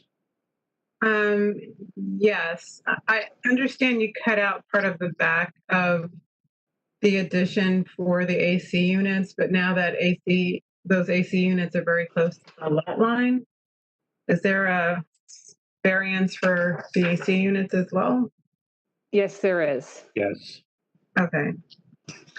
It looks like there is room though to move it so that it's further away from the lot line. Is that possible? I mean, you have some green space behind the egress window. We could move them there. One of the reasons we wanted to tuck them in as best we could is to screen them with the proposed architecture. Of course, we could move it out there. It's just, you know, if we can tuck them away as much as we could, we'd prefer that.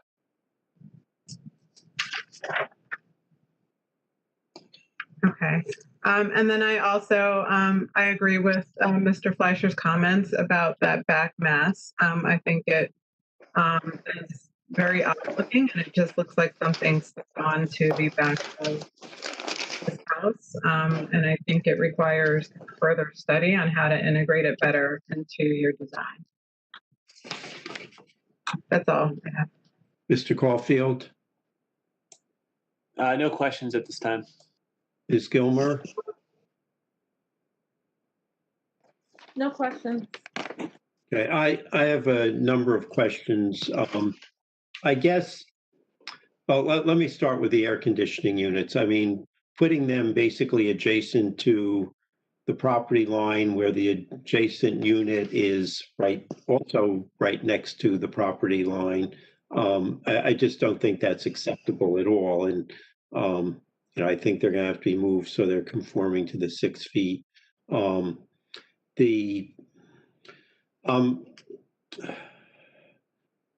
guess, you know, on the prior application, you justified the front yard variance that the houses were getting gradually further away as you worked in from the corner of New Street.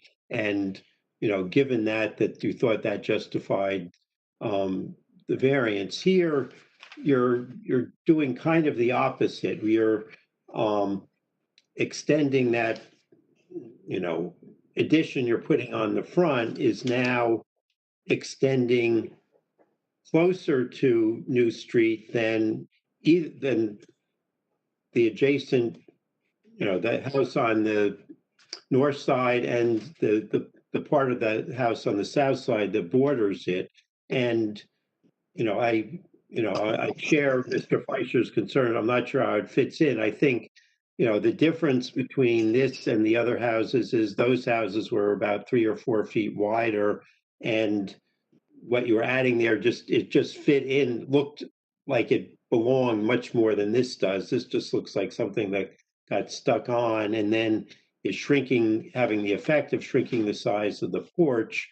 And, you know, I'm just not sure of that. And so I guess you want to go through what your rationale is for decreasing the front yard setback for the main portion of the house in that one area? Yes. So if Janice, if you could please go to the first page where the rendering is. Thank you. So there it is. So you'll see here what you're not seeing in that site plan, but you can see here in the rendering, and also if you walk by that 25 New Street, if you see on the right-hand side, which is a little bit, which is screened by that tree, you'll see that there's a portion, really about half of the width of the home is actually pushed forward to almost a zero lot line condition, and then with a series of stairs that lead there. So again, it's a similar vernacular where, like, in a much more muted sense, where that element does stick out on the right-hand side, similar to what's happening at the neighbor, but not to the extent of going all the way to the front lot line and creating a zero front setback lot line condition. But almost similar in a way that, you know, 10 and 12, it was more of a gradual step. Here, it's a deliberate move in response to the neighbors. Okay, but the neighbors, I mean, that's only about half the width of that building, and it's only a one-story protrusion, correct? Correct. About So- one and a quarter too with the roof. But, and then I guess to follow up on what Mr. Fleischer was saying, you know, I think that what you're proposing in the rear certainly would not seem to me to meet the definition of a dormer, which is an extension or gable protruding from a sloping roof, which may include a vertical window. I mean, this is not protruding from the roof. This is just extending out from the main body of the roof. And then the question is, does this meet the definition of a half story? And I'm not sure that it does, given that it's not really a dormer. I mean, it really, certainly visually, it looks like you have a third story in the rear, you know, unlike the front where, you know, it looks much more like a typical half story does in town. So I guess, I mean, obviously you created more space by doing this, but beyond that, what is the justification for having that protrusion at the rear? It was really, I believe one of the comments that Mr. Fleischer had made was that the bedroom sizes were a little small in the previous application. So that was in response to that in order to add some more square footage and make, you know, the bedrooms more livable. So how many bedrooms will each unit have? Each unit has 3 bedrooms. Okay, because So each are both 3 bedrooms and 2 bathrooms each. Okay, because the alternate approach would have been to have it just be 2 bedrooms, and have just accomplished larger bedrooms that way. You know, it is to be somewhat helpful. I mean, it is in a 2-family zone. It is not clear. I mean, visually, it looks like a 1-family. There's 1 mailbox. I don't know that we want to get into a debate whether it's lawfully a 1 or 2 family at this point, but you know, I just have a feeling, my sense of looking at it, it's more building than the lot can hold is, you know, my overall reaction. Do you have a response to that?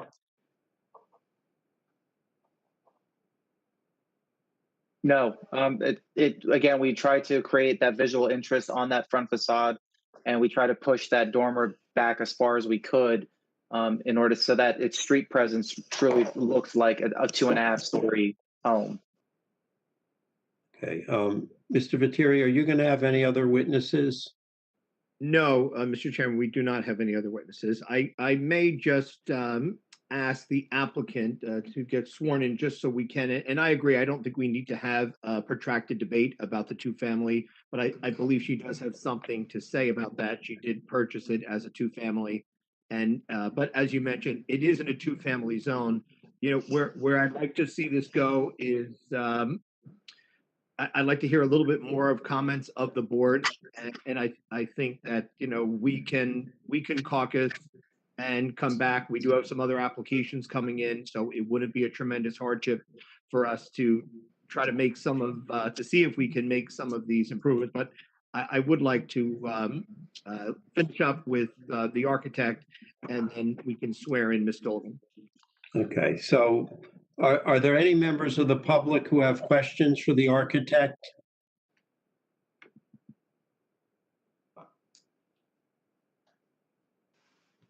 Okay. Can I correct you for a second? Wait a minute. Let's finish. Let's do the public. So Yeah, I understand that, yes. So the public, you're unmuted now. So if anybody has any comments or I mean questions, this is your time to ask questions. There are none. Okay, Mr. Fleischer. Yeah, I mean, part of the problem is the size of this building and the amount that's actually increasing over the current footprint at some level. And I think, Mr. Chair, that you had the right question there as to why these necessarily need to be 3-bedroom apartments, units on a relatively small site that results in very high lot coverage, very little space, open space at all, and ends up with massing that looks like a three-story building. I think, not to mention the big master bedroom needing an emergency window to get out of the space, being in the basement. So I think the combination of those questions may be that maybe there's a sense that there's just too much physically trying to be put on the site. I think they have the right to go to a two-family building here. It's a two-family site. We have the right to say no because the site doesn't meet the other criteria. But I think if they were able to significantly reduce the overall size of the building and the depth that it's going to, I think this could be a wonderful home for a couple of two-bedroom units with an extra room maybe in the basement that somebody else, that the family on the lower floor can make use of. But I think ultimately, as a number of people have employed in different ways, that they may be trying to expand the footprint of that existing building way too much, and the massing gets way too heavy. So I think the applicant ought to reconsider the scale of the project within that kind of context of the other comments that they've heard. Thank you. Mr. Chairman, if I may, and again, we don't have the benefit of taking a little break here and chatting amongst ourselves, but if I may, and I don't mind, we're all friends here. If I may ask the architect a question, if we are able to address the concerns of the board tonight, such that we can get a vote. I'm communicating with the applicant, and she would very much like to try to get that done. She does have some obligations here. And I'm asking the architect this question: if we were to eliminate that protrusion, that if we just created a dormer on the third, a traditional dormer up on the third floor, and then I wanted to hear Mr. Fleischer's comments. He mentioned something about color, but never elaborated on that, and maybe address the color. Do you think that would satisfy the board? And then I would have to see it. It would probably take that to a two-bedroom unit.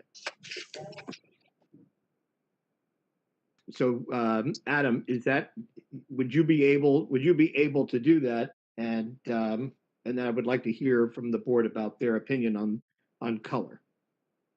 We could reduce so that way we can eliminate the overhang on that second floor and reduce the bedrooms down a little bit, but still be of adequate size, similar to the first floor. And then subsequently, that would then reduce that dormer.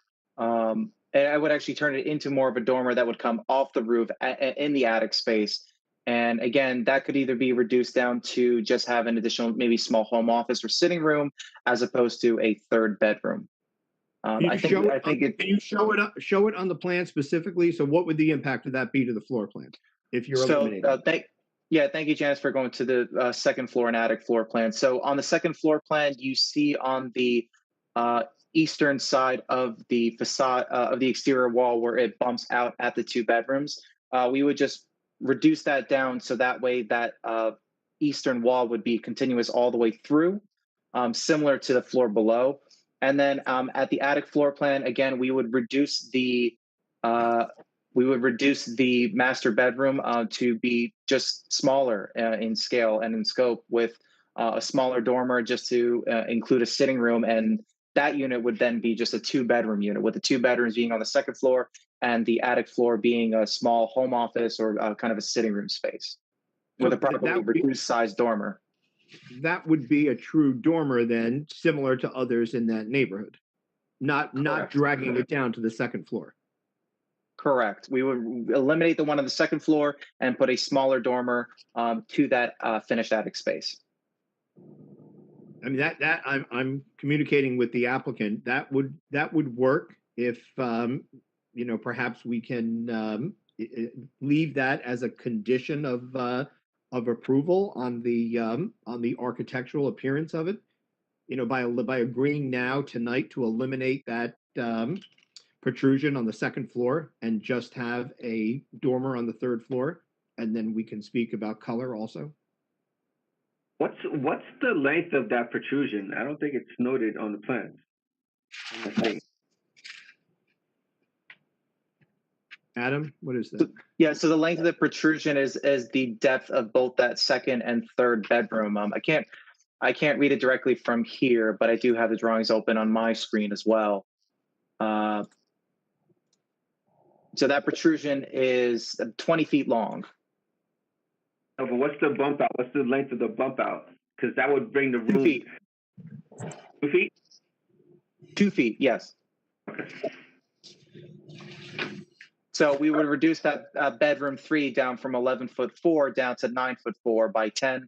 And then bedroom 2 would be reduced down from 13'6" to 11'6" by 9'6".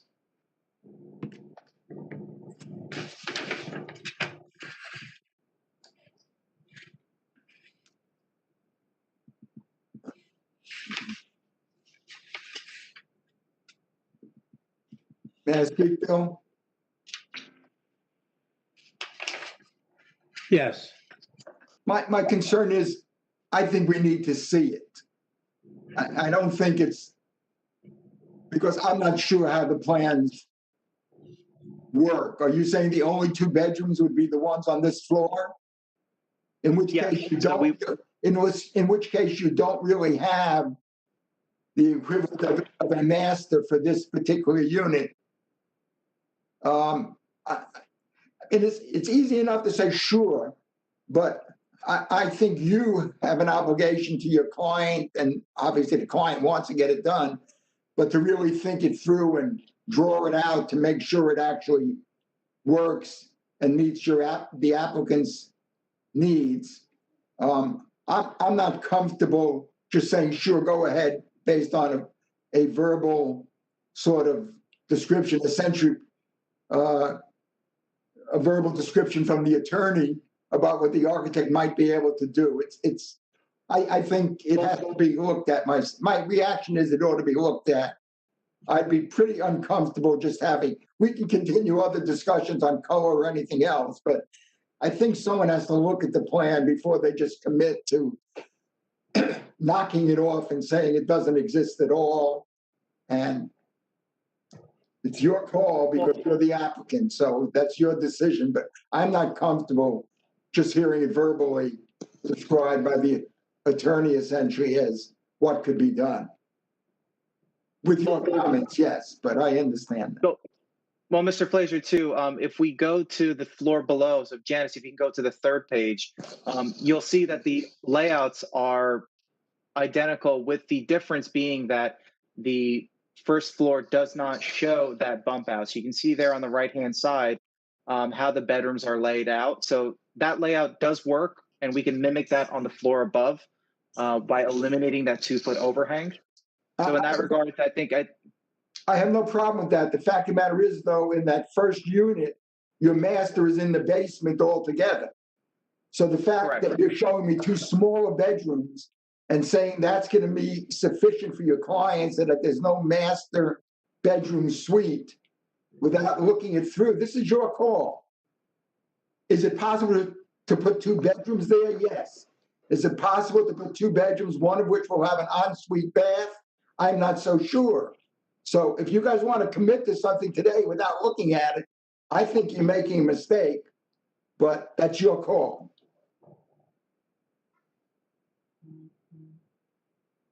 I think it'll be too tight, and in the end, you won't be satisfied with it. I agree with Joe Fleischer.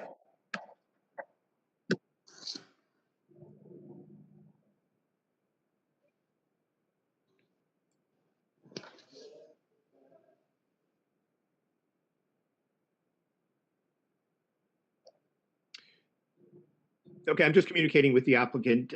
That's agreed. I think that there's enough here that we can make some reviews. Particularly, it is hard to look at the elevation changes. We can look at the floor plan, but to look at the elevation changes on the fly is not easy. And I appreciate that. So we will take those comments back. But I am interested to hear about the color or other facade changes that you think, or any other improvements that we can make to the plan to get it to the finish line at the next meeting.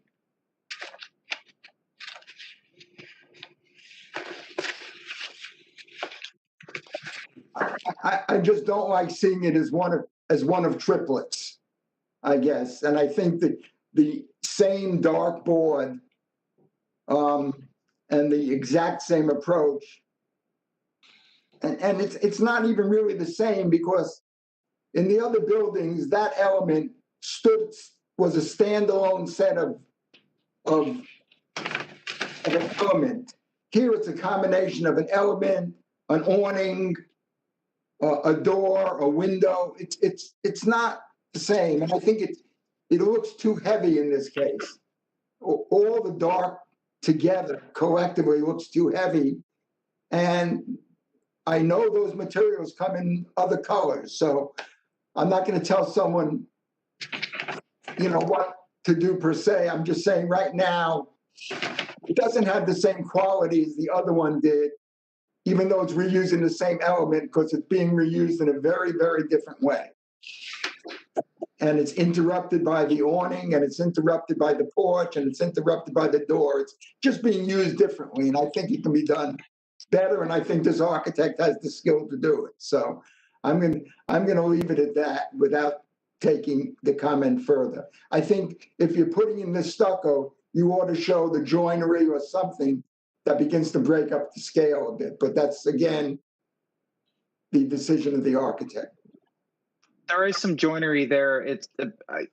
From the rendering there's a vertical joint that extends from where that extrusion of the board and batten comes in, and there's a series of horizontal lines. Again, we wanted to create these larger chunks in order to create a very modern, very clean, subtle look to it. Yeah, thank you, Janice, for zooming in. You can see I see the joints. I definitely see the joints. To me, that doesn't. It's not of the same quality of what the other ones appear to be, and that's your call. I mean, there's a limit to how much architectural direction we want to give or should give. So I leave it to you to try to figure it out. But I'm just giving you a reaction. Understood. And let me do one other, just from my site plan, non-architectural, you compared this to what existed on the house to the south, but that, as you indicated, was basically a one-story. If you did the same thing, it just as one story had the roof to cover the porch, you accomplished substantively having the two entranceways and the porch, but you don't have this very large thing in the front of the house, which is, as I said before, in my view, is disproportionate to the others, where those houses are wider and did not stick out as much, and you had the, what I'll call the main facade on both sides, relatively narrow on the one side, but you still had that main facade showing on both sides of the protrusion, and it just makes it look very bulky and out of context.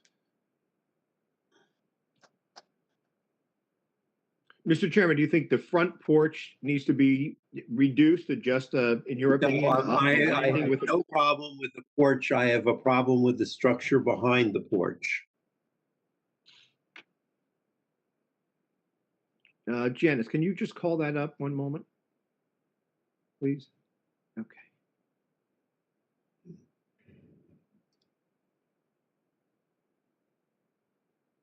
I mean, you're coming further into the front yard than the existing house. The justification was, well, the house next door does it, but it does it on a one-story and at approximately half the width of that structure on what I believe is a wider lot. Not the porch portion of that. Again, that's not my problem. If you matched what they did, that would be fine. It's the building itself coming out that is different, and theirs is a one-story main part of the structure that, yes, it does come out close to the property line, but it does not stick out visually as you're coming down Washington Street on to New Street. It does not stick out in the same way that this looks like it'll stick out. Okay, I understand what you're saying.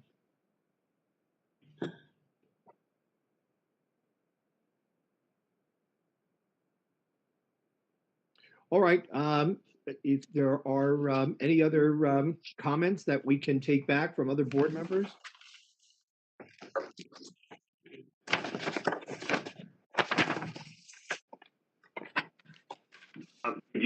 Did you have any ideas of the AC units, so that they're not right on the property line? We do have room on the site, and we had some green space, as I believe Ms. Harris had pointed out. So we can move them out of that little nook area and move them, farther out onto the site, and to be able to give us a little bit more room on the right-hand side property line. Yeah, right where Janice's cursor is, we can certainly move them into that area.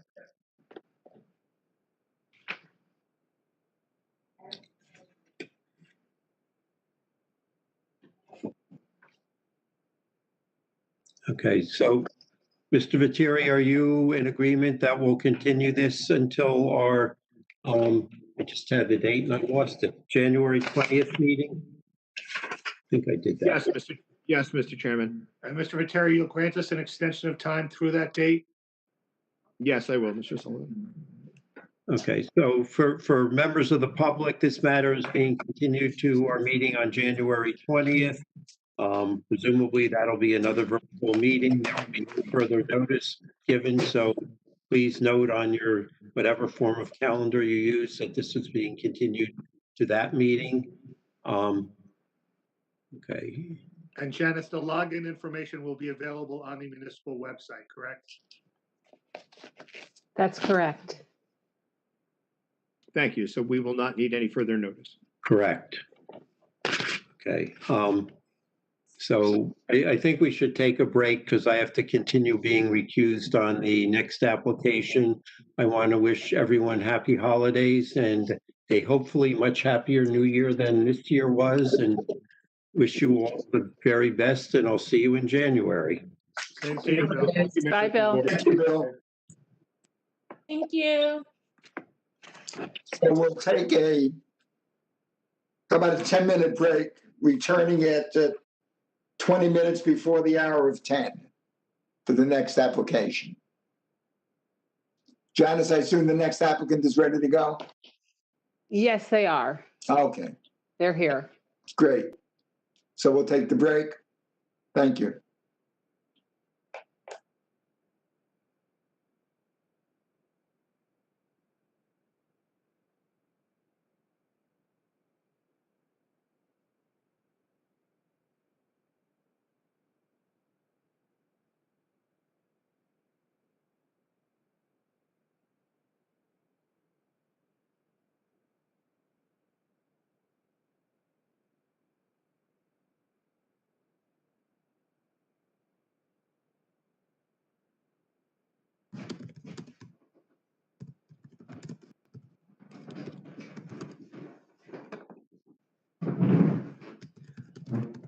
Kevin, I just unmuted you, okay?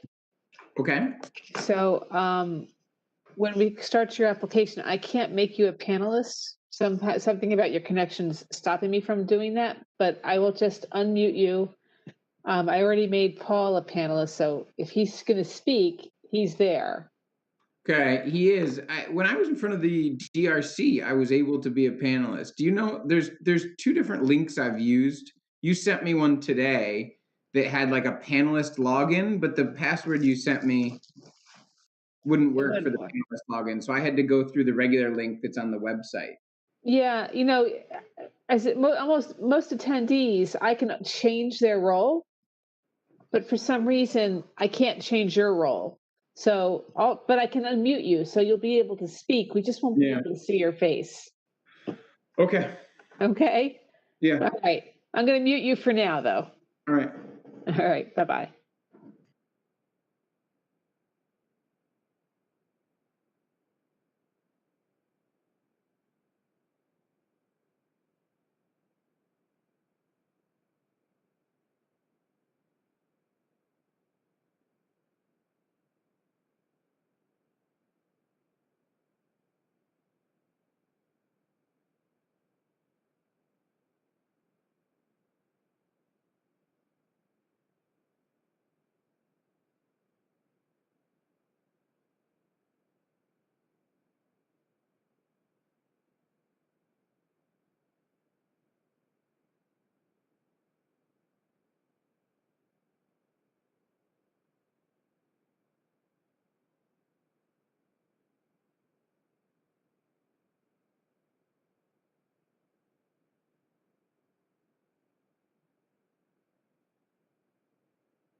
Thought we lost you there, Janice. I was wondering if I accidentally closed the meeting, what would happen? Have to start all over again.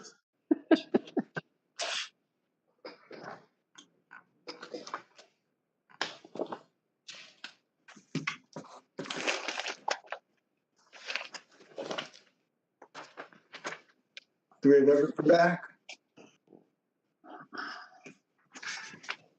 Let's see.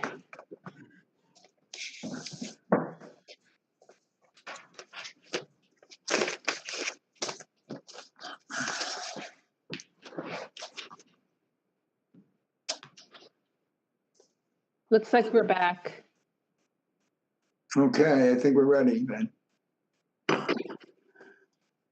Okay, and I know Paul Sionis and Kevin Costello are here for the next application. So we're on the record? Yes, we are. Okay, the next application is application 2687 from Kevin Costello and Nicole Sobchik for properties located at 157, 159 Forest Street and 59 Chestnut Street. This is a continuation of a hearing that began at our last regular meeting. Is the applicant ready to go? We are. Okay. So, if you remember, I'll kind of just refresh your memory on the last. Could you identify yourself, please, for the record? Give us your name and address. Yeah, this is Kevin Costello, and my wife is here as well, Nicole Subcheck. We reside at 157 Forest Street, Montclair. Thank you. So I'll have Paul go over the plan more in detail, but I'll just kind of give you a summary. If you remember last time, it's an existing 4-family structure and next door a 2-family structure. And we had been proposing at the original meeting 2 additional 2-family units, so 4 units total between the 2 existing structures. The board felt that was maybe a little bit dense for this neighborhood. We had enough parking, but the parking kind of took up a lot of the green space. We had a lot of impervious coverage. And so kind of where we left it was that we should kind of, even though the proposal was to make this, to combine the lots and make one large lot with multiple principal structures, that we should look at the spacing of the units in the proposed houses and see what the spacing would be if you made them 3 separate lots. And so that's kind of what we asked Sionis with to kind of see what would fit there. And as I think the board kind of understood, it didn't work with 2 families there. What we've now done is modified the proposal to propose just 1 2-family house. The layouts don't change from what we proposed before. There's just 1 less house. We shifted it slightly over towards the family, but we left a generous rear yard between the 4-family and the proposed 2-family. I think we've got about 52 feet between the 4-family and the proposed 2-family. Between the existing 2-family and the proposed 2-family, there's like 17 feet, whereas I think 12 feet is required. We had a slight front yard setback proposed on the original application. I think we were 1.5 feet off. We just pulled that back, so we have no variance for that setback either. So I think Paul's going to go over all of these, but I think really the only variance will be for to having multiple primary structures on 1 lot. It just seems to make sense with the parking, and instead of doing all these cross access and everything, just have 1 large lot and then shared parking behind the existing 2-family. I think with that, we'll kind of, if Paul wants to take over and kind of walk us through the new site plan and kind of the variances.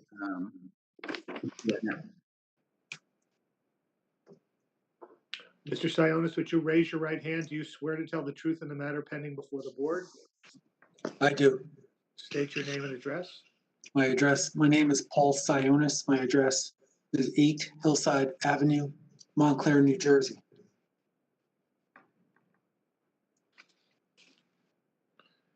Okay, Mr. Sionis, why don't you tell us about the plan and what the applicant's proposing? Mike, I'll be testifying as a licensed architect and also a licensed professional planner in the state of New Jersey. My licenses are current. Okay, so Mr. Fleischer, just so you know, you're muted, so.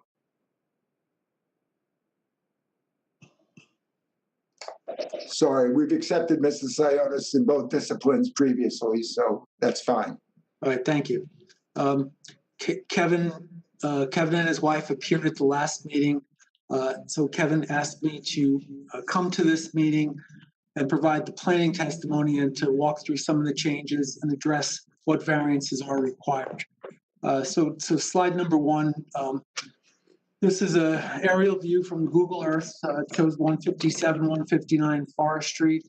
Paul, let me just stop you a second. Yeah. So is this is a presentation, one that we could just collectively mark as Exhibit A1? Yes, so this is PowerPoint exhibit pages 1 through 14 with today's date. And I believe one of the pages has today's date, December 16th, 2020 on it, but not all of the pages. But didn't we mark the prior one? We marked the prior one, and I thought A1. I don't think we can mark it the same since it's a continuation. Well, I don't think there was a prior A1. Okay, then in which case you probably have better records than I do. So I accept that. Okay. So the two properties combined are known as 157-159 Forest Street and 59 Chestnut Street. And this is the Google Earth satellite view. And you can see 157-159 in the top left within that orange trapezoidal shape. And then to the right of that, or to the east of that, is 59 Chestnut Street. So this subject property is in the R2 two-family zone. It's at the northeast corner of Forest Street and Chestnut Street. And 157-159 fronts onto Forest Street on the east side of Forest. And the long property fronts onto Chestnut Street to the north. And it goes right up to the railroad right-of-way, which is just to the east of this property and touches this property. So these two lots form a 6-sided trapezoid with an area of 0.7 acres or 30,313 square feet. It's a pretty long distance along Chestnut Street from Forest down to the railroad right-of-way. It's 236.42 feet, and it's 98.75 feet along Forest Street. The site has a slope from west to east, or from Forest Street to the railroad right-of-way. It's actually about a 10-foot drop from Forest Street towards the easterly side of the property line. And along Chestnut Street, there's quite a slope as the Chestnut Street dips down underneath that railroad trestle to the east. And as most of you know by driving on Chestnut Street, there's this continuous high masonry retaining wall along Chestnut Street that was created when they built this railroad trestle and reconfigured Chestnut Street to go underneath the railroad trestle. So the retaining wall ranges in height from 2 feet high at near the Forest Street, Chestnut Street intersection. And then going towards the railroad trestle, it's 13 feet in height above the public sidewalk. Next slide, please. This is the existing improvements. 157, 159 Forest is improved with a 4-family building that was built. Well, in the tax records, it shows that it was built. We're still on the same slide. We haven't moved. We haven't changed slides. It should be slide number 2. Is this? Oh, I'm sorry. Okay. Yeah, the bottom right shows the number. Yeah. So the difference is that I'm describing the improvements on the site. So 157, 159 Forest Street is an existing 4-family building. The tax records state that it was constructed in 1900. The applicants currently reside in one of the 4 units. When Kevin and Nicole purchased the property, Kevin did some demolition on the interior and found that this was originally a church. Kevin discussed this with the people at the Montclair History Center, and this was apparently originally Grace Presbyterian Church was located here before they moved down to Grove Street. So sometimes, I looked at the Grace Presbyterian Church records, and it said this was formed around 1892. But then I believe Kevin was told that around 1900, this was converted to a 4-family house. The other building on the property, 59 Chestnut Street, further to the east, is a 2.5-story, 2-family dwelling. And according to the tax records, this was built around 1880.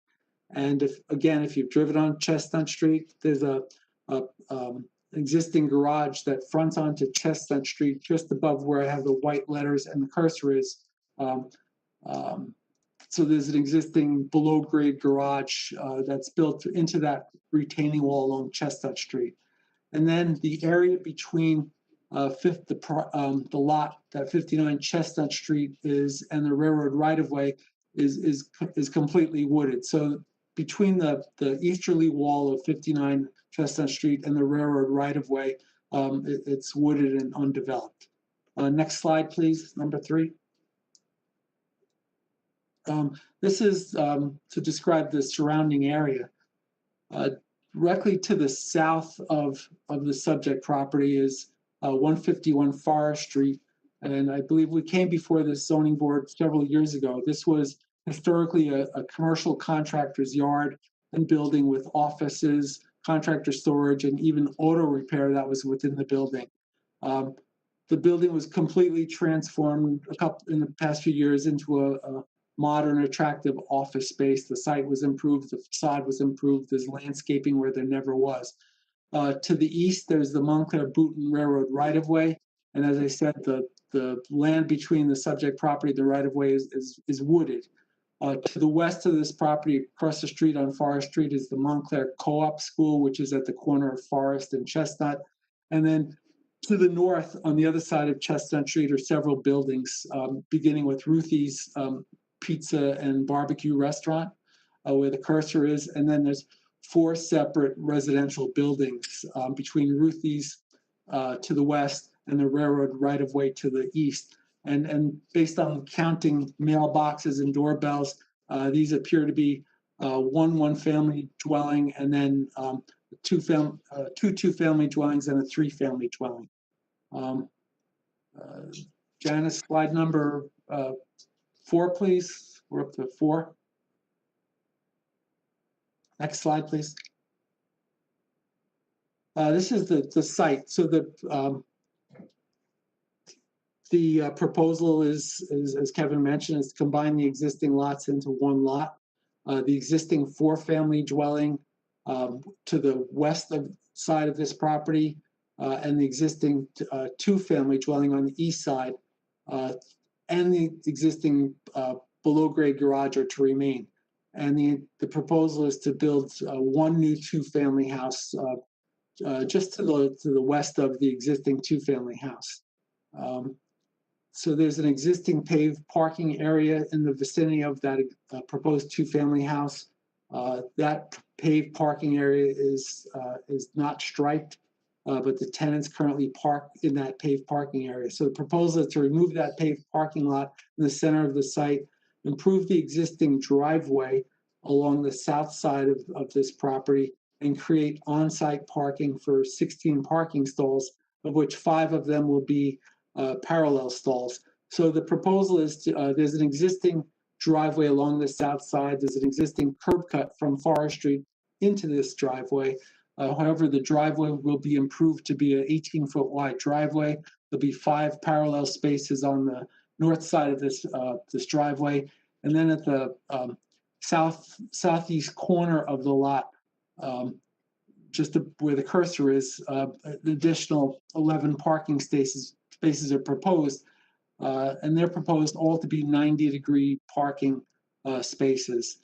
And those will be in this further southwest corner of the property, far away from any of the surrounding residential properties, but up against the commercial office building directly adjacent to it, and also up against the railroad right-of-way property. Next slide, please. There were revisions made to these drawings since the last zoning board meeting that Kevin attended. Previously, he had proposed two-family houses. Now only one new building is proposed that will be a two-family house. Previously, 20 parking stalls were proposed on site, but now only 16 parking stalls are proposed. Previously, the proposed setback for the two-family buildings facing Chestnut Street was 23 feet. That's been increased to 25 feet for the one building that's proposed. Number 4 states that previously the proposed side yard setback, which is to the south, for the new two-family buildings was 31.8 feet. It's been adjusted now so that side yard setback, which appears to be a rear yard setback, but since Forest Street's the front yard, that setback is a conforming 29.8 feet. Number 5, previously the proposed rear yard setback for the new two-family buildings was 65.5 feet, but now the proposed rear yard setback for the one building with two families in it is 70 feet. Since there were two buildings proposed previously, the lot coverage or the building coverage was 22.8%. That's been reduced to 18.4%. The previous site plan showed an above-ground oil tank at the four-family building that was to remain. That's now proposed to be removed. With the previous set of drawings, 12 existing trees were to be removed from the site, but now only 4 existing trees are to be removed in total. There's a lot of major existing trees on this property, and those will remain. Only 4 will be removed. Previously, the distance between the proposed porch addition of the four-family house and the proposed two-family building was only 6.5 feet. So that was a small rear yard for that four-family house. That distance has been increased to 49.5 feet. Number 10, the distance that was shown previously between the proposed two-family and the existing two-family was 12.75 feet. That's been increased to 16.9 feet. Number 11, previously 20 parking stalls are proposed, but now only 16 stalls are proposed. And then since we're only showing one new building, one downside is that 8 less shrubs are proposed than were previously proposed. So in general, the revisions represent a lot of improvements to this site plan. Slide number 6, please. Several variances are requested with this application. They were outlined in the planning department memo. The first variance is that there's a use variance requested in that no more than one principal building per lot is allowed. And there are already 2 existing principal buildings on this lot once we merge these 2 lots, and the third principal building is proposed. Since the 2 adjacent lots will be owned by the same parties, it makes sense to merge them under one ownership. Merging the lots allows on-site parking to be provided for all of the units. And as I mentioned, that on-site parking will be in a good location, will be tucked in that southwest corner primarily of this property, away from the surrounding residential properties. The new two-family fits well onto the site, and the common driveway will be up against the adjoiner's commercial office building on the adjoining property to the south, rather than cutting into this retaining wall that's 100 years old and creating driveways off of Chestnut Street. The traffic flow will be controlled at that one existing entry and exit drive, where there's, like I said, already there's a driveway, and only a maximum of 3 or 4 more vehicles will be added to the site. I wrote on this slide that a maximum of 4 more vehicles will be added to the site, but based on the RSIS, the Residential Site Improvement Standards, only 3 parking stalls are required for that new two-family house. And these 2 photos on this slide, the top photo was taken by a gentleman in my office in November, and then the bottom photo is from Google Earth Street View. And you can see that retaining wall that I stated goes from 2 feet in height as it gets to Forest Street, and then much higher as it gets to the railroad trestle, almost to the point where most people don't even notice the property above this retaining wall when you're walking along this public sidewalk. It's a very unusual property, and it was created or reconfigured like this when the railroad trestle was constructed and Chestnut Street was lowered to dip underneath that trestle.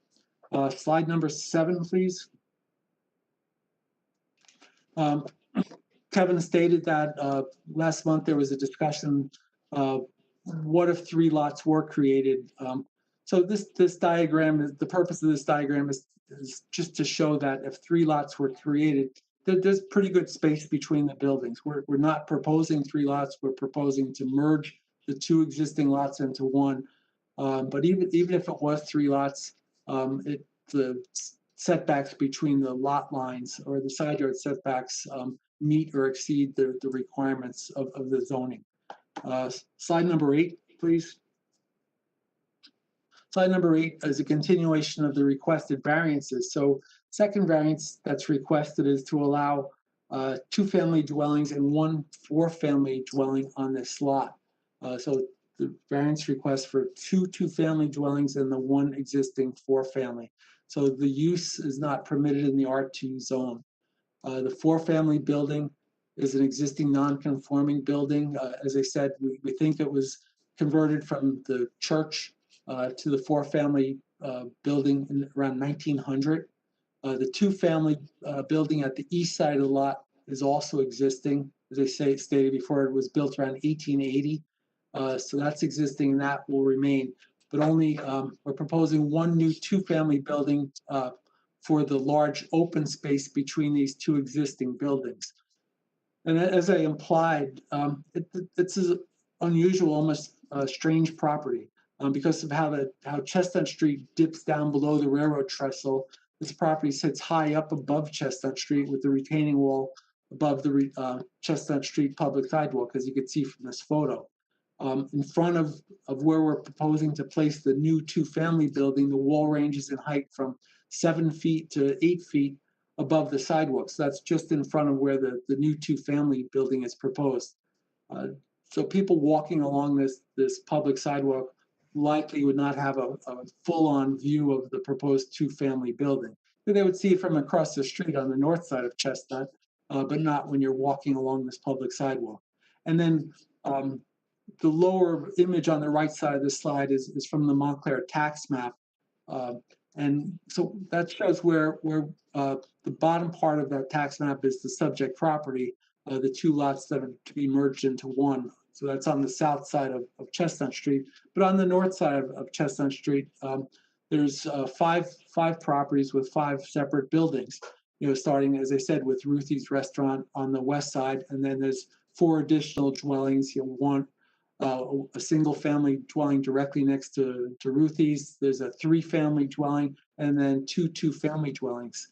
So there's 5 buildings on that side of the street, but we're only proposing 3 buildings on this side. The 5 buildings on the north side have much less space between the buildings than we're proposing on the south side of the street. And then additionally, what's important is that parking along Forest Street has historically been a problem for the residents. I've been involved in several applications before this zoning board and even the planning board for projects in and around Forest Street. And the neighbors usually show up because many of the neighbors do not have driveways. They don't have garages. They have very small lots, and parking is tough on Forest Street. So the benefit of this application is that this site will provide all of the required parking for this development right on the site. So there will be no on-street parking required for this proposed development. Next slide, please. Additional variance is required. A D2 variance is required for an expansion of a non-conforming use, and that specifically refers to the top right enlargement of the site plan. So the applicant's proposing to enlarge the existing covered porch on the back of the 4-family dwelling. Since the 4-family dwelling is an existing non-conforming use, an expansion in any way is not permitted. The applicant intends to expand the porch to from a pretty small rear covered porch to a 14-foot deep covered porch to provide amenities for all four of the tenants within this building. The porch will not expand beyond the easterly wall of the existing building, and it will not expand beyond the southerly wall of the existing building. So it will fit right into that rear portion or the rear L shape of that building. So there's no detriment since the distance from this covered porch to the new two-family house is 49.5 feet. And this is compared to last month when the proposal was to have two new two-family houses only 6.5 feet away from this expanded porch. So the 49.5 feet allows for a good fenced-in yard for the four-family building. So next variance that's requested is a C variance, which is a bulk variance. And this refers to the existing two-family house, the one that was built in 1880 that's closest to the railroad right-of-way. By merging these lots, the front property line of this total lot is the property line along Forest Street. So the rear yard is the area up against the railroad right-of-way. The requirement for a rear yard setback is 25% of the lot depth. So when the two lots are consolidated into one, the required rear yard setback is 63.6 feet, and we only have a 30.9 foot rear yard setback. This is to that common property line with the railroad right-of-way to the east. And additionally, there's a 41-foot distance within that railroad right-of-way from this common property line up to the adjoining, up to close to the railroad tracks. Sorry, Janice. Okay.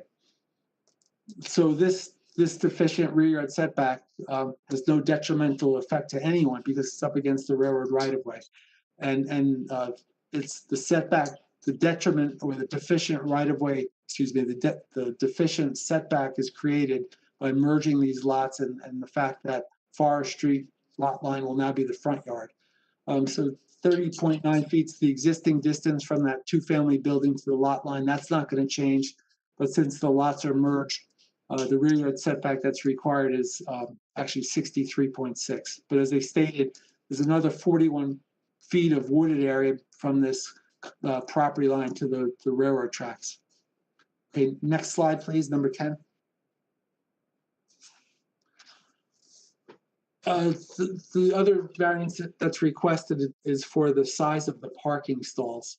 The parking stalls in that southwesterly corner where I've circled it in orange, all of these 90-degree parking spaces are proposed to be 9 feet wide by 18 feet in length. The Montclair ordinance requires a 19-foot depth for the 90-degree parking spaces. So this is an easily maneuvered parking area, in my opinion, and the 1 foot detriment is 1 foot deficiency in length is not a detriment. We could have used 19-foot lengths for the parking spaces, but instead we're providing the 4 foot setback from the property line to these parking spaces, which is required for landscaping. We think that's a nice benefit to have landscaping between these parking spaces and the adjoiner's commercial office building. With the exception of very large SUVs, not many automobiles are more than 17 feet in length. I looked at my car magazines. I saw that the largest vehicle currently on the market now is a Ford Expedition. It's 210 inches or 210 inches long and 17.5 feet long. So even the Expedition would fit within the 18-foot parking space, but the town's requirement has been and is 19-foot length. We're allowed to have a 17.5-foot length for a parking space if there's a room for overhang, but that space between the parking area and the building will be filled with landscaping, so we're not counting that as an overhang space. If necessary, if one of the tenants does have an extremely large SUV. The applicant can assign specific parking spaces to the tenant. If they have a vehicle that's 17 and a half or 18 feet in length, and they don't feel comfortable in an 18-foot length parking space. So the 5 parallel parking spaces are all 22 feet long, and a larger vehicle can easily fit into any one of those 5 spaces. Next slide, please. Number 10. Number 11, thanks. So there are statutory requirements for granting the variances for this project. I know this might be boring, but it helps me to write this out, so I have it on the slide, both for you to look at while I'm stating it. So we're asking for a D1 variance, and that's a request to allow more than one principal building per lot. And then we're also asking for a D2 variance, which is an expansion of the non-conforming use. And that's what I explained, that we're expanding the porch on the lawfully created pre-existing non-conforming use, or the 4-family building. And the statutory requirements state that the variances can be granted if it could be granted, provided without any substantial impairment to the zone plan and the zoning ordinance, and the benefits of the variance would substantially outweigh any detriment to the purposes of the zoning regulation. Neither the proposed use is inherently beneficial, or the proposed use would promote any of the purposes of zoning. So it's not an inherently beneficial use, but the proposed use would promote purposes of zoning. As to the C bulk variances, including both the parking stall size and the rear yard setback deficiencies, the applicant seeking a C variance, which can be justified on C1 grounds and C2 grounds. So under the C1 grounds, the variance could be granted because of the narrowness, shallowness, shape, or topographic conditions of the property, or the building lawfully constructed thereon. So in other words, due to the shape and topographic conditions of this lot and the lawfully existing buildings on the lot, there's no room to increase the depth of the 90-degree perpendicular parking, or to increase the rear yard setback from the existing 2-family dwelling to the easterly lot line. We've squeezed those 90-degree parking spaces into that southwest corner. We think it's a great location away from other residential properties. It works at 9 feet by 18 feet. The property is pretty unusual, as I said, the way it sits up high above Chestnut Street. So it's unusual in its shape and topographic conditions. And then the existing 2-family building that's been there since 1880. As to the C2 grounds, the purposes of the municipal land use law would be advanced by a deviation from the ordinance requirements, and the benefits would outweigh any detriment to the public good. The grant of a C2 variance must have a benefit to the community. So it's reasonable for the township to support these 1-foot shorter parking spaces. We've received approval for 9 by 18 parking spaces many times in Montclair and surrounding communities. It enables the applicant to provide the required number of parking spaces, plus the benefit of extra landscaping. The benefits of this deviation outweigh the detriment of parking cars from the site out on the street. As I stated, we don't want to park cars out on the street, and the fact that residents on Forest Street have typically expressed concerns with lack of on-street parking, since they don't have on-site parking. And if a tenant has a very long vehicle, which would be the exception, the parking space can be assigned as needed to that particular tenant. Next slide, please, number 12.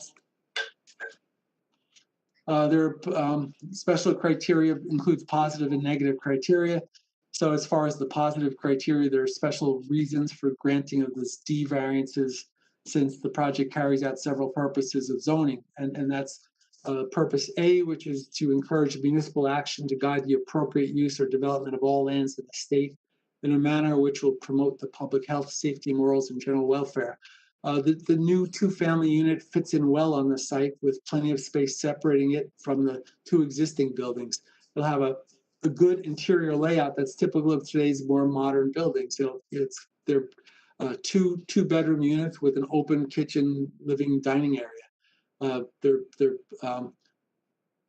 purpose B is to secure safety from fire, flood, panic, and other natural and man-made disasters.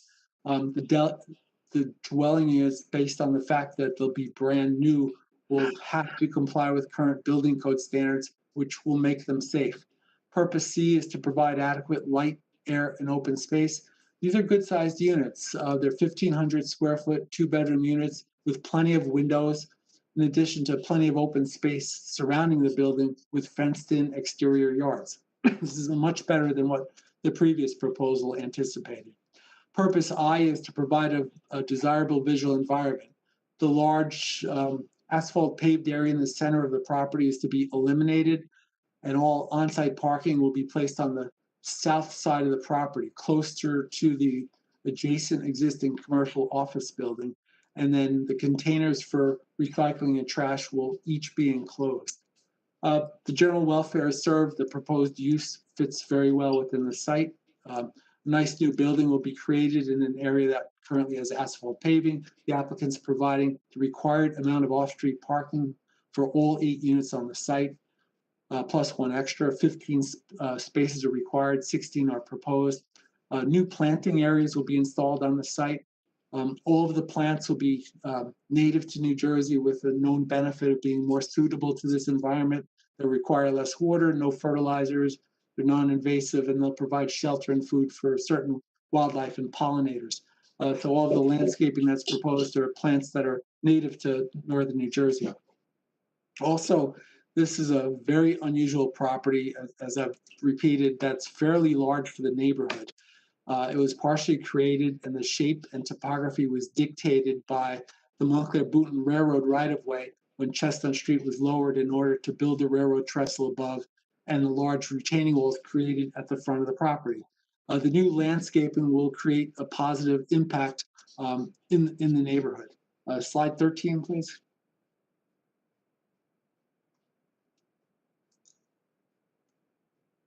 One more. Thank you. And then as to the negative criteria, the variances could be granted, all of them could be granted without substantial impairment to the zone plan and the zoning ordinance.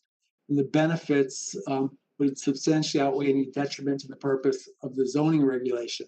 So the new 2-family building will not have a negative impact on the neighborhood or impair the zone plan or the zoning ordinance. There's a required number of on-site parking spaces plus 1 extra, and the majority of the parking has been placed furthest away from any residential properties in the neighborhood. The preference is to create an access drive along the southern side of these lots rather than making an opening and driveway into that existing 100-year-old masonry wall on Chestnut Street. In my opinion, if we did a new wall opening on Chestnut Street, it would eliminate valuable on-street parking spaces, probably spaces that are currently needed and used by the co-op school, patrons of Ruthie's Pizza, and even students at nearby Montclair High School. A lot of people park on both sides of Chestnut Street during the day when schools are in session. So I feel it would be a big detriment to cut a new driveway through the retaining wall from Chestnut Street. And that would be if we subdivided this property into 3 rather than merging the 2 lots and creating 1 large lot. There's no detriment to the deficient rear yard setback between the existing 2-family house and the property line shared with the railroad right-of-way. The 2-family building is existing. It was built in 1880. The space between the 2-family building and the right-of-way is wooded, and it's only visible. The side of that 2-family building is only visible to train passengers for a few minutes at a time. Otherwise, it's a wooded lot. The enlarged porch on the 4-family is for the benefit of the residents of the building. It's tucked in nicely into the L shape of that existing building. It has no negative impact, in my opinion, to expand that existing non-conforming 4-family with a larger roofed porch. And then as to the parking stall size, the 1-foot deficiency in parking stall length is pretty minimal and not uncommon for many developments, as I stated, in and around Montclair. The owner could, if he had to, assign a specific parking space or spaces to any tenants with extra long vehicles. As I stated, the largest vehicle currently made is 17.5 feet long, but these are 18-foot long parking stalls. Certain spaces are deficient by 1 foot in length. All of those 90-degree parking spaces are deficient by 1 foot in length. but the lot serves to provide off-street parking for 16 parking stalls. 15 are required, but we're showing 16. Eliminating the need for on-street parking is a large benefit that outweighs the minimal detriment of undersized parking spaces, and it's only by 1 foot in depth. Slide 14. I reviewed the Montclair master plan. The project's consistent with several of the goals, including to enable a continued diversity of housing types and values throughout Montclair. And there's a strong recommendation in the master plan that Montclair should aim to provide a mix of housing types that work for smaller household sizes as well as for non-family households. So these are 2-bedroom units in the new building, two 2-bedroom units with private outdoor fenced-in yards plus on-site parking. It's a great location for the residents. It's close to 3 schools. It's right by the co-op school, the private, K through, I believe it's K through 8. It's close to the Renaissance at Rand, which is a public middle school. And it's also close to Montclair High School. It's close to several parks. It's close to the ice arena. It's also very close to the Rand tennis courts. And it's not a very far walk to the Walnut Street train station or even the Watchung Plaza train station. So it's a good location for a 2-family house. And it's a different type of dwelling than some of the newer 5-story buildings that we've worked on along Bloomfield Avenue. So this is a detached 2-family dwelling with a good-sized private fenced-in yard with lawn. The new building, as I stated, will sit high above Chestnut Street, which will give a sense of privacy. As I stated before, the retaining wall is pretty high. When you walk along the public sidewalk on the south side of Chestnut Street, you probably would not see the new house, the new 2-family dwelling. You'd see it from across the street, but not from the south side. And have a nice private feel for this property. And then in conclusion, by making all the revisions that the applicant has made and requested us to make, such as reducing the number of new buildings from 2 to 1, reducing the number of on-site parking spaces, which also in turn reduces the amount of paved area on the property, and increasing the space between the buildings. This is a much better application than was previously submitted, in my opinion. So it's an unusual property, and this proposal works, in my opinion. So thank you. Kevin, anything else you want to add? I don't think so. I think that's what you covered it well, Paul. All right. Any questions? Questions from members of the board?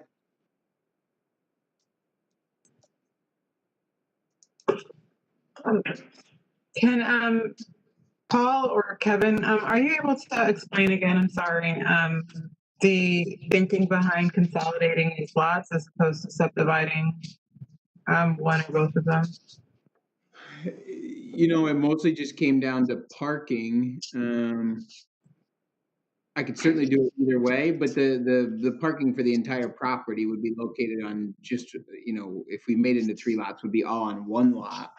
I think there would be some additional variances, though I'm not sure if we've done that analysis or if Paul knows what that would bring up, but it seemed like the simplest way to do it would be to combine them all instead of doing cross-access easements with 3 different lots. And also, we didn't want to have the driveway come in off of Chestnut Street, as I repeated. That retaining wall is 100 years old. A lot of cars park along both sides of Chestnut Street there, and I'm sure when schools are in session, it's tough to find a space on Chestnut Street. So we would not want to cut into that retaining wall with a new driveway if we subdivided these lots, have 3 lots. For example, if we created a new driveway for the new 2-family, I think it would be a mistake to have that driveway come in off of Chestnut. What Kevin's plan proposes is to keep the driveway that comes in off of Forest Street, but have that driveway serve all 3 buildings, the 4-family in the front that's existing, the new 2-family, and then that existing 2-family, but then to be able to keep all the parking to the south side of this property up against that commercial office building. Thank you. Thank you. Any other members of the board with questions? Mr. Chairman, it's Mike Sullivan. Just, Paul, just sticking and following up with that question. So in order for this to work as one lot and these multiple buildings on the lot, you're going to need to provide cross-access easements and also easements for parking, correct? Correct. Okay, so, so Ms. Harris, just so you understand too, if the applicant wanted to go back to a plan that included subdivision of this property into 3 lots, he'd have to renotice, okay, because there would be additional variances. And, you know, that's why they've asked for the one consolidated plan, and they've given you the resolution or the reasons for that. Understood. Any questions? I have a couple of questions. I like what's been done, basically. But I don't, we don't have the other drawings in front of us other than this presentation. Janice, is there any way of getting the, first of all, this is I'll call this a large development site now. The consolidated site's a large development site, and yet we don't have a landscape plan. You made a number of references to fencing. We don't have any information as to where the fences go. We don't have any information as to how you're shielding the parking even from that adjacent building. We have virtually no representation other than there's going to be a lawn. And then you mentioned private fences, so people each have their own play areas and other things. To me, it's almost incomplete without a landscaping plan or a site development plan. And I'm also concerned that you haven't had, Janice, have we had this reviewed by the engineer? For drainage and other things. I don't know I don't see the documentation, I guess. Right, well, the grading and drainage plan has not been submitted. I believe David reviewed the original submission and asked for a grading and drainage plan. Yes, I guess what I'm saying is we can agree, we may be able to agree, I think, tonight on the consolidation of the lots, maybe the 3 buildings, but absent the developed site plan with the landscaping and the fencings that were referenced, I don't think we can complete the application without that documentation. Those have been submitted. Hold, Paul. Mike. I don't think we could grant an approval on the lot consolidation and leave the D variances hanging open. I don't think that would be wise. I mean. Yes, I agree. You know, if we talked about, you know, potential conditions of approval, we don't have a landscaping plan, or do we, Paul? You do. Janice, I don't know why the plan that you have says review plan. What's the date? Is this an older plan? It says 20, it's the new one, 12/4/2020. That's the new one. I just don't know why yours says review. The 12/4/2020 is the plan that was submitted. It looks like sheet SD 103. That's the landscape plan. Landscape and lighting plan. There is a landscape plan. Right. There is a developed site plan, which you should have in your package. Right. I mean, I didn't get the packet. There might have been stuff on the site, but we didn't get packets today, unfortunately. Okay. So I have, and it's pretty tough to read here and make those decisions absent those things. Let me keep going with a couple of other questions. That retaining wall on Chestnut Street looks in pretty bad shape. I don't necessarily mean structurally, but visually. And we're going through what is essentially a large scale, I'll call it a large scale development again, with the consolidation of the lots. And it seems to me that we would want to see that retaining wall cleaned up, fixed up, straightened out. again, you referenced the fencing, and maybe the fencing is shown on this, but I don't see any details for the fencing or anything else, and maybe they exist, but I haven't got that. I don't know what you're doing with regard to trash removal. So there are a whole bunch of things. I have no problem trying to deal with the D variances, but I am concerned, absent some of that detail, that maybe it's here and I'm just not seeing it. Right, I don't see how you could decide if you don't have those drawings, because there's a full set of drawings was filed. The revised drawings were dated 12/4/2020 with a complete landscape plan of the site plan with the fencing. This landscape plan has the lighting plan with the foot candles. We have all of the trash and recycling and closure locations on drawing D102. But we don't have an engineering review of this plan. Is that correct, Janice? Well, it was submitted to him. But we it was- didn't have one on the first round either, and we still don't have one. I mean, I don't have it anyway. No, he didn't submit a report. So I've not seen it either. So to me, we can, I agree with you, Michael. We ought to be able to deal with the D variances, which is the essence of what this applicant needs to know. And then they can come back for site plan approval, I guess you would call it. And, you know, I saw little things, I mean, I saw little odd things, like on the parking area plan, there was a circular area that reduced the drive width from 24 foot down to 20 foot. There are a lot of details that I'm not seeing, and I don't even know what that was that did it or what. Yeah, if you don't have the landscape plan, then you don't see the existing large tree within that cutout. That would be a good reason for it, but absent that, it's really hard to understand that. Can I just ask a question real quick? So Janice, is it just Joe that doesn't have the packet, or did nobody get the packet? Because we submitted 21 sets of the revised plan for everybody's review. Yeah, they were mailed last week. They went out on Thursday. I know. I didn't get them. I don't know if other people got them. I certainly didn't get the documents. I have it.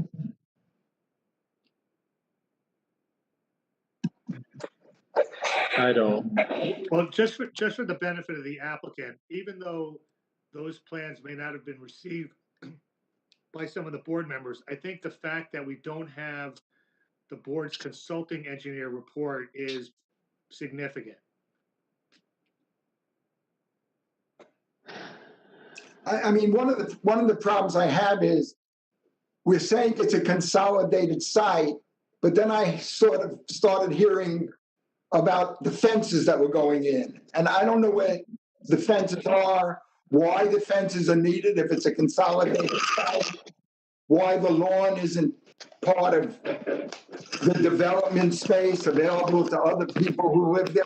I don't understand any of those aspects of this plan. I can appreciate the value of putting all the parking behind that original two-family house and tucking it in by the railway. But, you know, people walking back and forth. In the question, is the lawn fenced in, for example? Is there only a fence around the new two-story building? I don't know what's there. So I feel very uncomfortable without having the information on the site plan.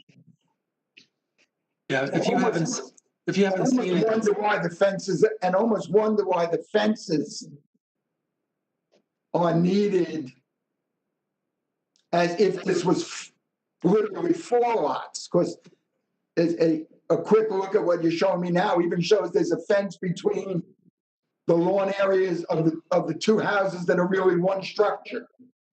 It's just an odd thing. If you said to me, this is a beautiful landscaped area and the people who live here are free to sort of meander around and participate and maybe, and certainly put out a picnic table in the area next to their home or something. But it looks like we're still creating, in this case, we're almost creating 4 lots, 2 skinny lots for one big new structure. And then the big lot for the 4-family, and then another lot for the original 2-family. So that's a set of questions related to the site development that I think needs to be answered. The other question I have, which is a simple one that at least addresses what's happening to that existing garage. Is that still going to be used? Is it going to be filled in? Is it just going to become a storage area for the person in that house, or are they still using it for their parking? It's just stuff like that. There are questions on the development of the site that are at least not clear to me, plus the engineering report, which we don't have. Mr. Fleischer, let me ask you a question. Would you be comfortable moving forward with the application, granting the variances, as subject to the board's approval, obviously, and deferring the site plan aspect, but understanding if you're granting these D variances, then the lots will be consolidated? Would you be comfortable with that, and then dealing with the specifics of the site plan subsequently? The answer is, I personally am comfortable with that, because I think that's as far as we can go. On the other hand, I want to give Mr. Costello and Ms. Sobachek a sense that this is going to happen, but we need to see or take care of these other elements that haven't been addressed. And I don't know about the drainage situation or anything. This is a whole new configuration of paved area, unpaved. It's just different. So we really need the engineer to look at it. And we haven't seen any subsurface draining plans, if any. I just don't know what's been proposed on the site. And just so the applicant understands, the heavy pull on this thing is these D variances. I mean, if you get the variance approval, you know, you're rounding third on this application. Yeah, I understand, and I'm comfortable with that process. You know, I think even if the plan sets had arrived to everybody, our engineer wasn't able to finish his grading and drainage plan in time for this meeting. So I think it was always going to kind of be contingent on that. So I have no problem coming back for the site plan aspect of this. By that point, we'll have the grading and drainage done. The engineer will have, you know, done his report by that time. I'm okay with that. I guess I just wanted a little bit more feedback on a couple of Joe's questions, because if I'm going to come back, maybe I'll make some modifications.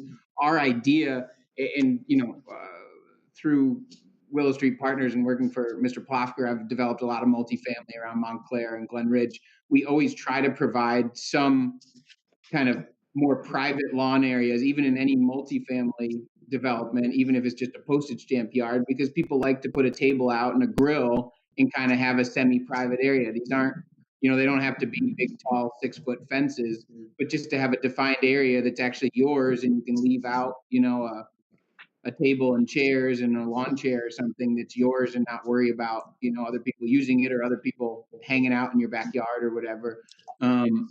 That's always been nice, and people have always responded well to that.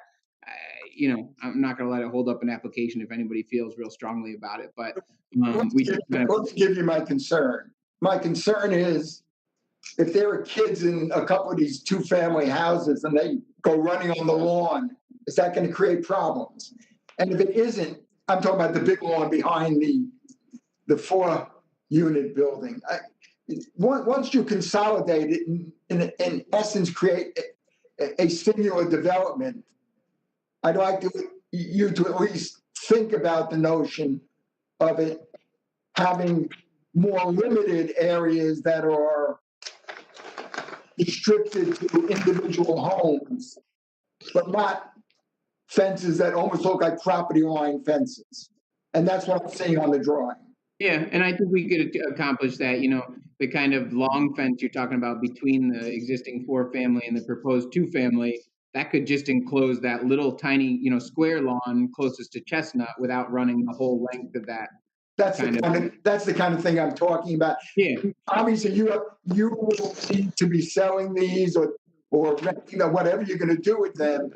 But I think once you start looking at it as a singular development, it ought to feel more like a singular development as opposed to three separate lots on the one site. Yeah, right. I think I get where you're going with that. And we can make those updates. As far as the question for the garage on Chestnut Street, that we're counting that as one of the parking spaces here. It's currently used as a parking space and storage kind of combined. I have a motorcycle and a canoe in it right now, my own personal stuff. But the plan would be to keep it as is down there. It's kind of a nice little area tucked away there. No plan to infill it or anything like that. Okay, and to go back to my other question, are you willing to really repair and clean up that retaining wall? Yeah, I don't know if you did an actual picture of it. It's really, it's for as old as it is, it's in very good shape. I have to make, I kind of met already with with Gary Abzarni to figure out how I would get water and sewer to these places. And I met my mason out there as well. I'm going to probably have to make one cut through that wall in order to get a water line up through there to this new proposed house. At that time, I would make any repairs. I've already kind of discussed it with our mason. There's only a couple of spots where it's actually cracked, where he could probably, make a full repair of that. And then really there's just a lot of, it's on the north side, I think it is. So it just gets a lot of shade there. So there's a lot of kind of algae and stuff built up on it. I think if we cleaned it up and repaired a couple cracks, it's actually. Yeah, what I'm talking about is cleaning it up and repairing it. I'm not worried about its structural stability. That wasn't my issue. I'm talking about that's the plan, and we would be okay with that as a condition of approval on this. Okay. The existing wrought iron fence that's on the top of it is kind of interesting looking, and that needs some repairs. We'd want to repair that as well. Okay, thank you. I did not have you clarified, Paul. The number of spaces required is 15. Right. Is that correct? Correct. Adding a 16th space. And then if we count that garage, it's actually 17 spaces. Okay, so there are technically 2 extra spaces on this property. I just didn't know. I was looking at the backup where that tree is and the tree well is, and the space that's opposite that maybe that one space would be eliminated and allow that to be sort of a planted area opposite the tree well. Yeah, I was looking at that also. So no one backs up into it. What about trash and trash removal, and how's that all set up to go? I didn't see, maybe it's there, a trash receptacle. Would it be a group receptacle? Because the town's not going to come running up here for the trash cans. So how is trash going to be handled tonight? Yeah, so we kind of went back and forth on this. So how it works now is that the residents of the 4-family have kind of one common area where they put their trash cans, and then the 2-family put theirs in a different spot. The 2-family cans get taken down the stairs to Chestnut Street, and the 4-family cans get taken out to North Street. Right now, it's just, my wife and I manage this property ourselves, so we do it. I'd like to just keep that same system rather than having, a dumpster somewhere. I don't think there's a great spot for a dumpster. I think it's a really long driveway for a dump truck or a garbage truck to back up into. And I kind of like the residential feel of it, just having, so Paul's designed these little trash enclosures at each property to have trash and recycling. That's detailed. When you get the packet, that's detailed on there, what those look like, but they're nice little wooden enclosures for individual cans. And then what you're saying is the existing house, the people are going to take their cans from their nice little enclosure, carry it down to Chestnut Street, down the stairs, and it gets picked up there. And what about the new structure? Are they going to carry it out to Forest? Well, I don't have residents do it just because I don't trust them to do it every time. So I do it for them. And if we didn't live here at any point, I think I would have somebody do it. What's that? I'm just trying to figure out if you're going to do all of them. I'm trying to figure out whether there's a consolidated plan And the next question will be, what's the consolidated plan for clearing the driveway and a whole bunch of those kind of logistical things that result from the fact that this is now a consolidated site. Sure. So the idea would be that it's not consolidated garbage. I mean, there's little areas. I guess there's probably 1, 2, 3, 4 different areas where garbage cans are put inside of enclosures, and then I go around, twice a week and pull those out to the street. So that would continue. Right now, it's 2 different areas, but we'd add 2 more for the existing or for the proposed 2-family. As far as snow is concerned, the easiest thing would be to push it all the way through the site. We've got enough room now between the proposed parking area and that the New Jersey Transit property, where I could push all the snow all the way to the end of that parking lot pretty easily and make a pile at the end there, rather than dragging it out to the street or anything. There's plenty of room there. Kind of what I do now. It's just. I think there should be a consolidated presentation when we come back on the site plan, assuming we approve the D variances, that talks about all these issues, makes very clear where they are, and talks about the plan to deal with them. That's all I'm asking for, and I think we'll be fine. Okay. Okay.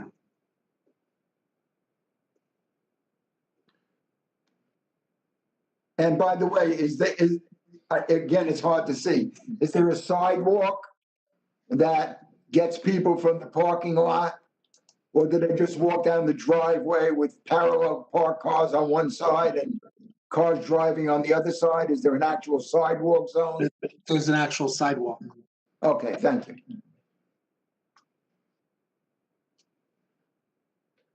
That's those are the questions I had. And so I guess we should ask for questions from anybody in the audience or any other. Anybody, is there any attendee here other than a board member, other than Mr. Costello? No, there's no public. So there's no public, Joe. Good, so there's no public questions then. So let's have.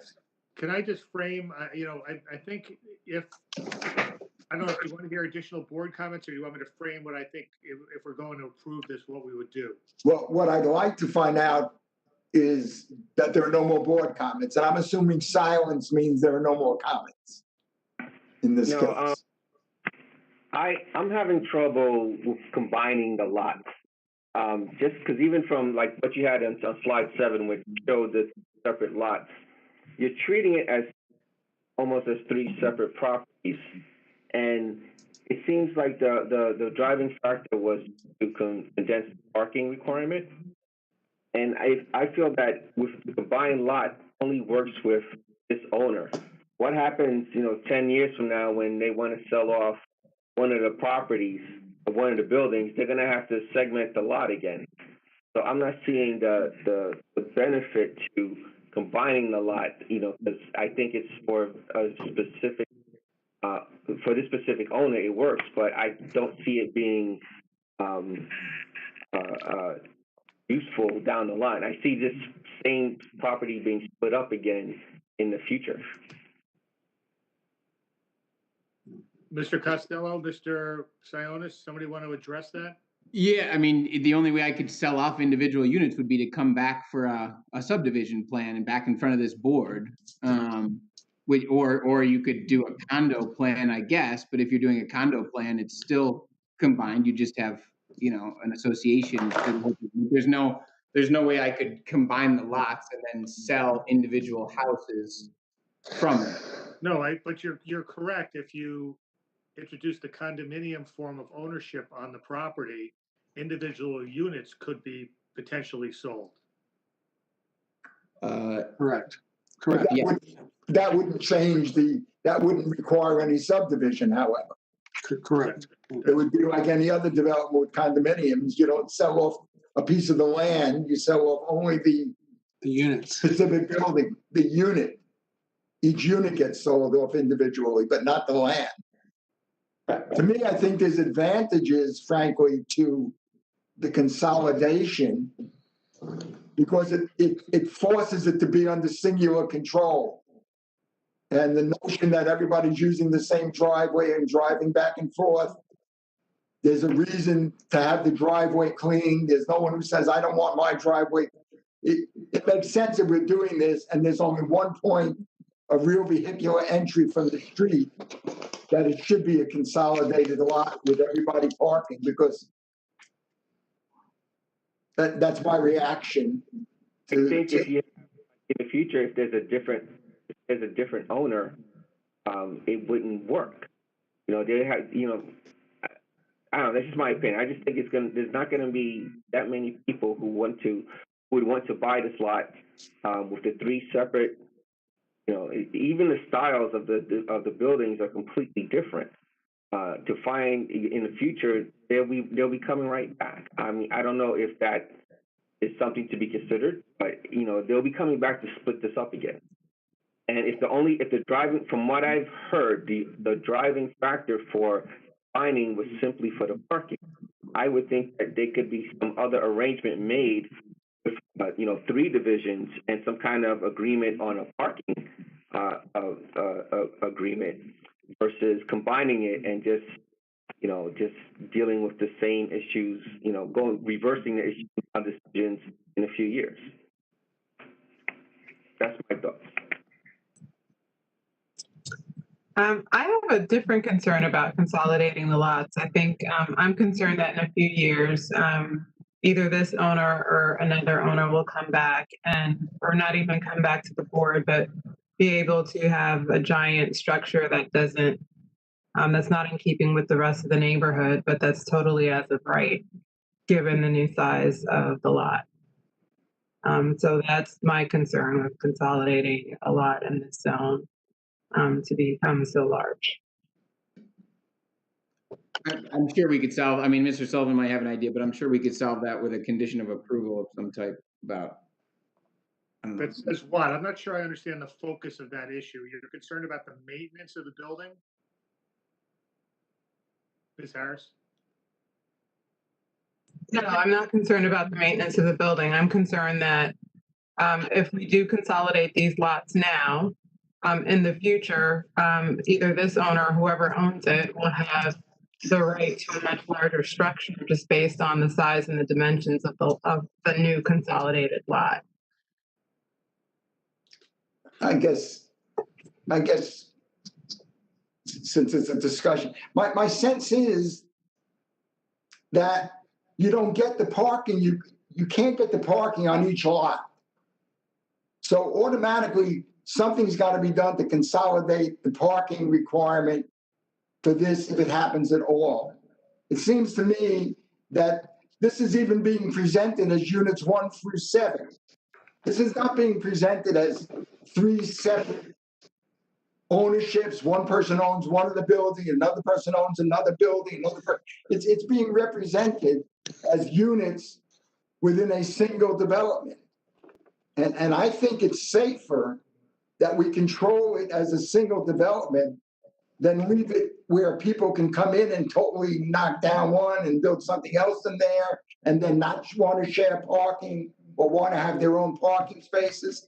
I think this sets the table for the future of this site. I think the opposite, if you don't subdivide it, then you're at the risk of individual groups or individual people buying individual sites and then not having the joint amenities like the parking that work for this. If you have 3 separate sites, I think there's a much bigger danger of having multiple sites than keeping it as one consolidated site. I don't know if we can determine that it can, you know, that it must be either rentals or it must remain under single ownership, or whether we can do that we can do it for the site.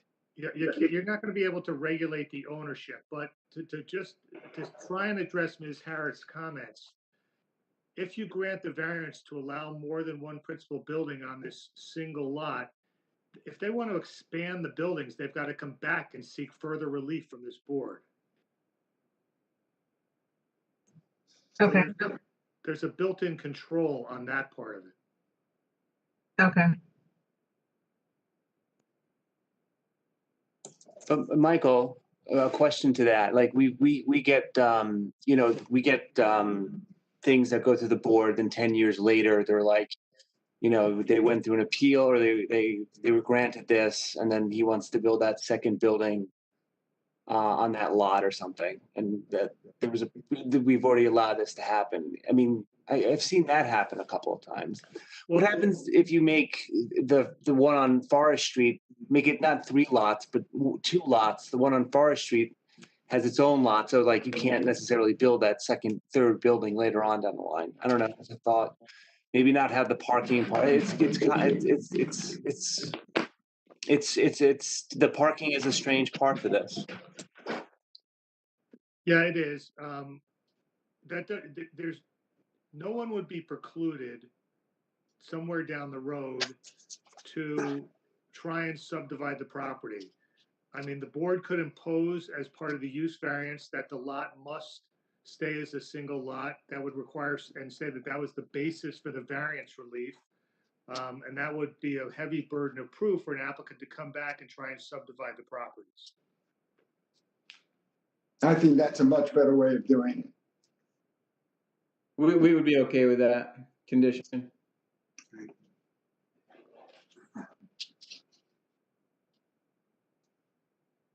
Further discussion, further comments, questions?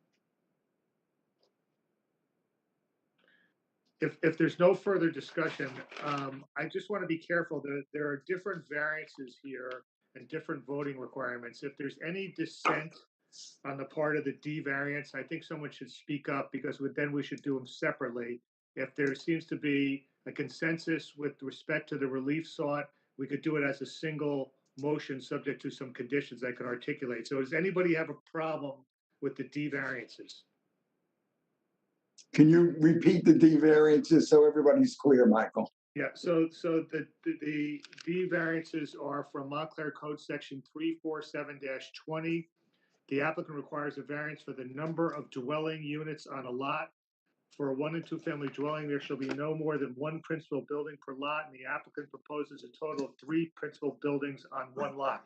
And that relates to the lot consolidation. The additional D variances from 347-47. The applicant requires a variance of the permitted uses to locate 2 2-family dwellings and 1 4-family dwelling on 1 consolidated lot. Such use is not permitted in the zone.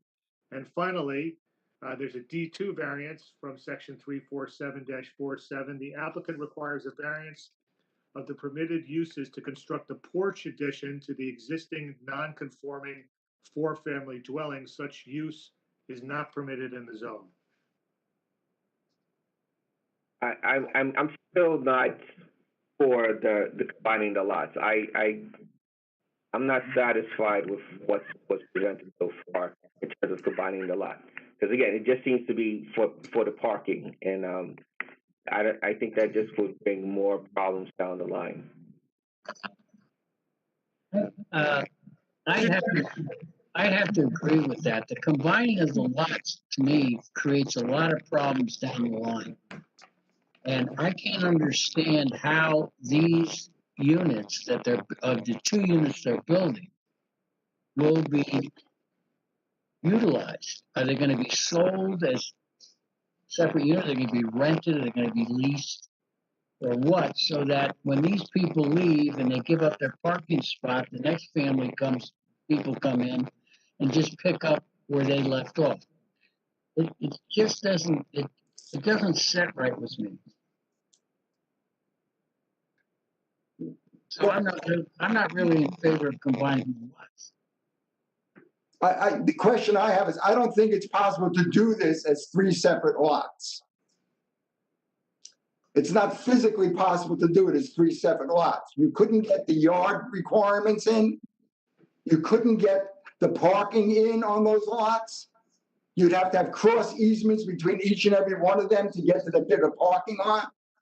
I think, well, I guess my opinion is this is a much cleaner situation that ultimately gives us much greater control, because if this is a single lot and someone wants to play games with it, they've got to come back to us.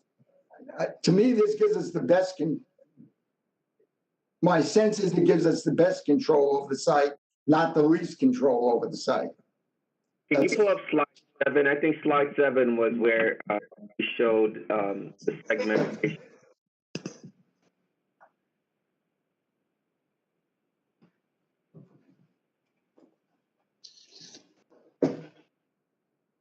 So yeah, in terms of I mean, don't have a calculator in front of me, but in terms of like centering those buildings, that wouldn't meet at least from the setback.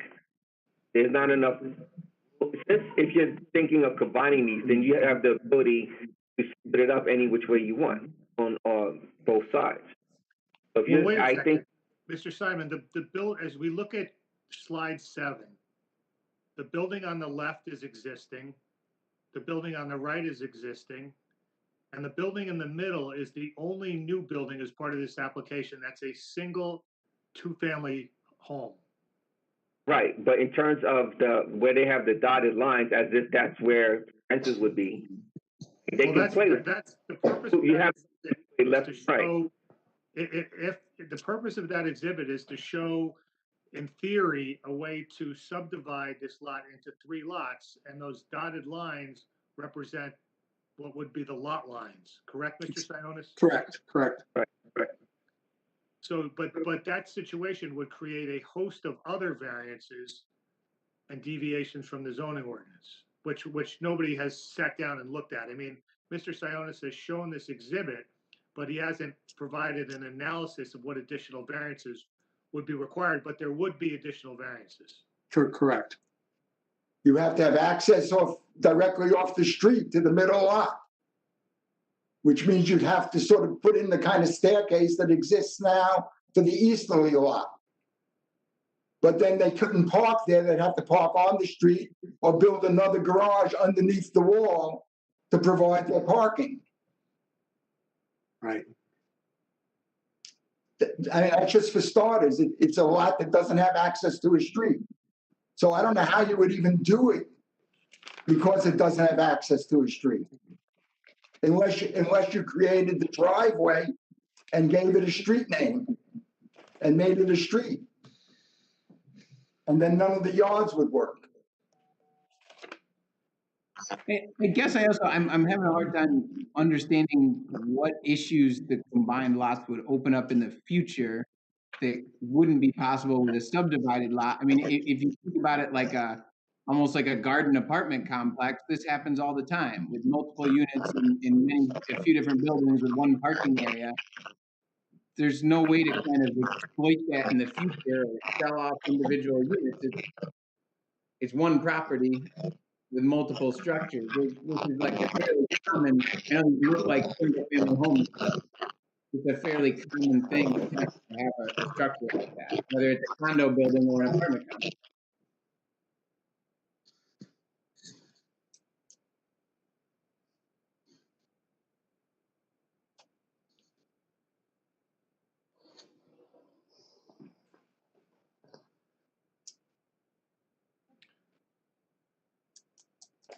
So, Any other comments? yeah, and Janice, let me ask just this may be important also, which board members are eligible to vote? That would be those board members who were present at the November 4 hearing or subsequently, listened to the tape or read the transcript and certified. So who's eligible? Let's see, Mr. Fleischer, Mr. McCullough, Mr. Simon, Ms. Harris, Mr. Caulfield, and Ms. Gilmer. That's Mr. 6. Church, yeah, Mr. Church was not at that meeting. What about, is Mr. Moore? I think I'm eligible, aren't I, James? You know what you are, yeah, you got there at 7:35. Yeah, you were there, you're eligible as well. Okay, so it's Fleischer, Caulfield, Wait a minute. McCullough, Gilmer, Harris, Moore. That's 1, 2, 3, 4, 5, 6, 7. Those are the 7 that are eligible. Mr. Church, you got there at 8:30? Yes. Okay. So this was at the end of the evening. So Mr. Church is also eligible because he got there at 8:30. Okay, so then we have to drop somebody off then. 'cause Someone has to be dropped out of the vote. Ms. And that would Gilmer- probably, Ms. Gilmer. Okay, so let's start that again. It looks like it's Fleischer, Caulfield, Simon, McCulloch, Harris, Church, Moore. Is that correct? Mm-hmm. Okay, so the question is, those 7 board members, is there anybody that would be inclined to vote no to the variance?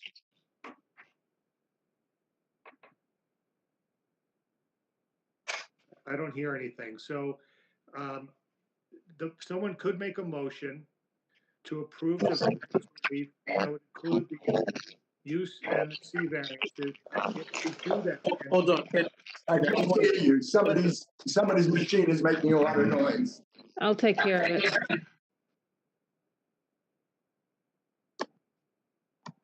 All right, Michael, you can, would you say that again, please? Sure. If someone's inclined to make a motion to grant the variance relief that's requested by the applicant, which includes those D variances that I went through, as well as the C variance relief relating to the rear yard setback and the parking space size, such a motion should be subject to the following conditions. It should be subject to compliance with Montclair Code Section 202-42A regarding development fees.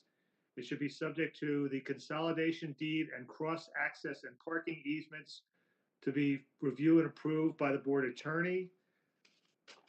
It should also be subject to site plan approval. And I think there was an inclination also to say that this should be, this lot shall not be subject to further subdivision.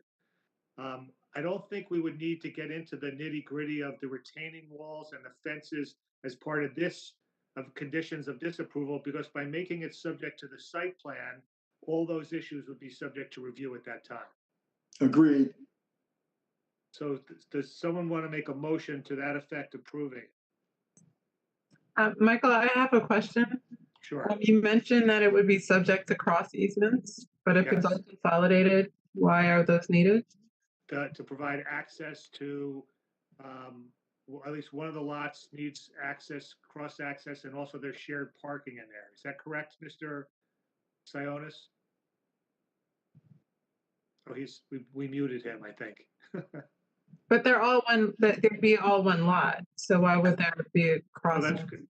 Yeah, can we get Paul back on? Because he was the one who asserted that. That's a good point, Ms. Harris. Yeah, I agree with Ms. Harris. I don't think that you need the cross easement. I think that was That's all. leftover from the discussion if there were 3 separate lots. I think that's Correct. Okay, thank you for that. Yeah, thank Can we get a motion?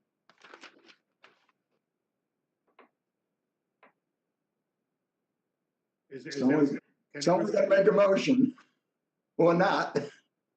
You make a motion to approve it or reject it, but someone's got to make a motion. Janice, I see a number of muted board members. It almost seems like we may want to say something.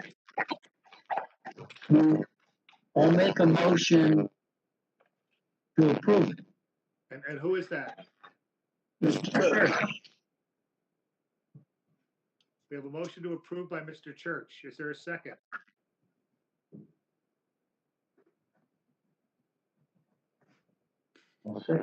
Second. And who is the second? Angela, Ms. Harris. Okay, Ms. Talley, would you give us a roll call? And you're muted, Janice, just so you know. Sorry about that. Mr. McCullough. Are you? Mr. McCullough, I unmuted you.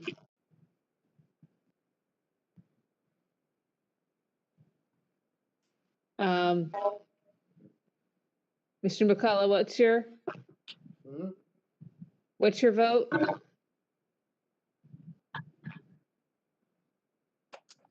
I couldn't hear it. Would it be okay? Can he send me an email with his vote? Well, let's get the remaining votes, but let's come back. Okay. Mr. Moore. Can you come back? I'm still thinking about it. All right. Mr. Simon.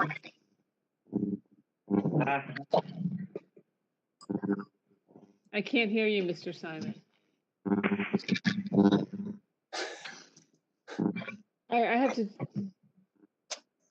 Did you hear? Mr. Simon? Yeah, what's your vote? Yes. What did you, yes, okay.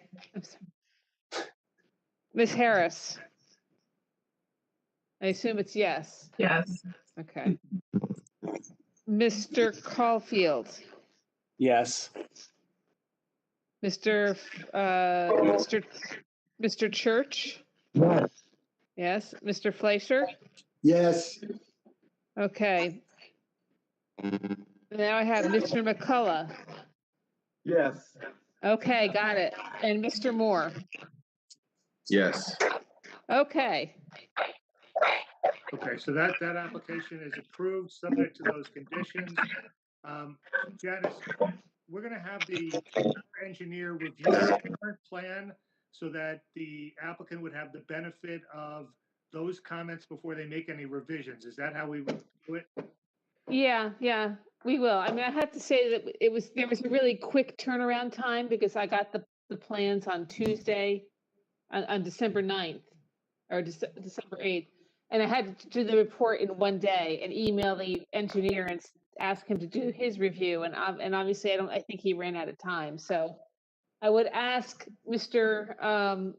Kevin, if you can get us the plans well in advance of the meeting so that there's sufficient time for everybody to do their reviews. Sure. But Paul Anderson actually thought he would get it done today. I didn't see it, but I will push him. He'll have it to me by the end of the week, and I'll get it to you right away. Okay, Well, the I other think- thing that we have to do is we should set, because we don't want to require the applicant to renotice this, we should carry it to a fixed date. So how much time, applicant, do you think you need to well, there's going to be an engineer's review. You're going to have an opportunity to review the plan. Janice, what date do we want to give the applicant for this? I can give you January 20th. That could Very, work on which that. is an extraordinarily quick turnaround, and I'm not sure that's practical. If not, let me check my calendar.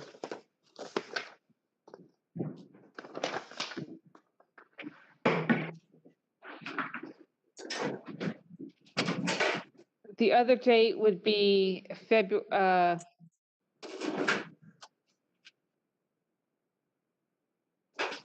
February 3rd. Mr. Costello, how does February 3rd sound? I mean, Janice, what is the normal turnaround for the engineer's review? Because like I said, Well, Paul Anderson thought he'd actually be done today, so I think I'll get the plans tomorrow for the whole the grading and drainage and everything. Mr. Costello, I don't know if you listened though, but what we need is the engineer's report so that you can react to that. I mean, if you're planning on doing another set of plans after that, that's up to you, but. I think I already have a lot of applications on for January 20th. It's a very, we're Right, doing then all the February- residential, so that let's do it the February 3rd. That means it's a special, that's one of our special meetings. It's not one of the regular dates. We have 25 board members, we have 25 applications pending. Every meeting is going to be Sounds packed like to we're the meeting on gills. February 3rd. So we're gonna be meeting on February 3rd anyway, so we should find out whether that's working for enough of the board members who are currently here at least to be with us on February 3rd. I don't want a situation where we don't have I guess it doesn't require the five affirmative votes. It would not. Well, then there's a better shot at it. I mean, the 3rd works for me. It's fine. It's in my calendar. I want to make sure others who have been involved in this can get back for that. I'll be ready for the 3rd. Okay. All right, Let's do Mr. the 3rd then. So, Mr. Costello, will you consent to an extension of time for the board to act on your site plan application until February 3, 2021? Yes. Okay, and then we need a motion to carry the site plan portion of this application to February 3, 2021, 7:30 PM. No further notice. The login information for the meeting will be available on the municipal website. Can someone make a motion on that? Motion to carry for Mr. Sullivan's direction. Can we get a second? I'll make, okay, second, How about we do all in favor on that? all in favor? Aye. Aye. Aye. Okay, All right, thank you for your time, board. Thank you all. Have a happy new year. Thank you very much. everybody have a wonderful holiday. Yes, indeed. Motion to adjourn. Motion to adjourn, please. Second. Happy holidays, everyone. All in favor? Aye. Aye. Aye. Happy holidays, everyone. Happy Thank you. Hold it, Janet. We Wait. need to carry the last application. What? You've got one Gary, more, I'm sorry. What about Lightshade Labs? yeah, what about, Yes, that has been carried to the February 17th meeting. Did we- It hasn't did we- even been, Did we announce that tonight? Yes. No, we didn't announce it. did not, Janice, they haven't noticed for this meeting, correct? no, they have not. Okay, so I guess we can just announce that if anybody was present for the Lightshade Labs Montclair application 369373 Bloomfield Avenue, that's an appeal. That application has been carried to the February 17, 2020 meeting. Janet, do we have consent on that from the applicant? They requested it. Okay, just make sure when they do specifically request it, that they give us a consent to extend the time to act on Right. it. Okay, Okay, good, thank you. Bye. Good night, everybody. Good night, good night. happy holidays. Thank you, everybody. Bye. Happy holidays.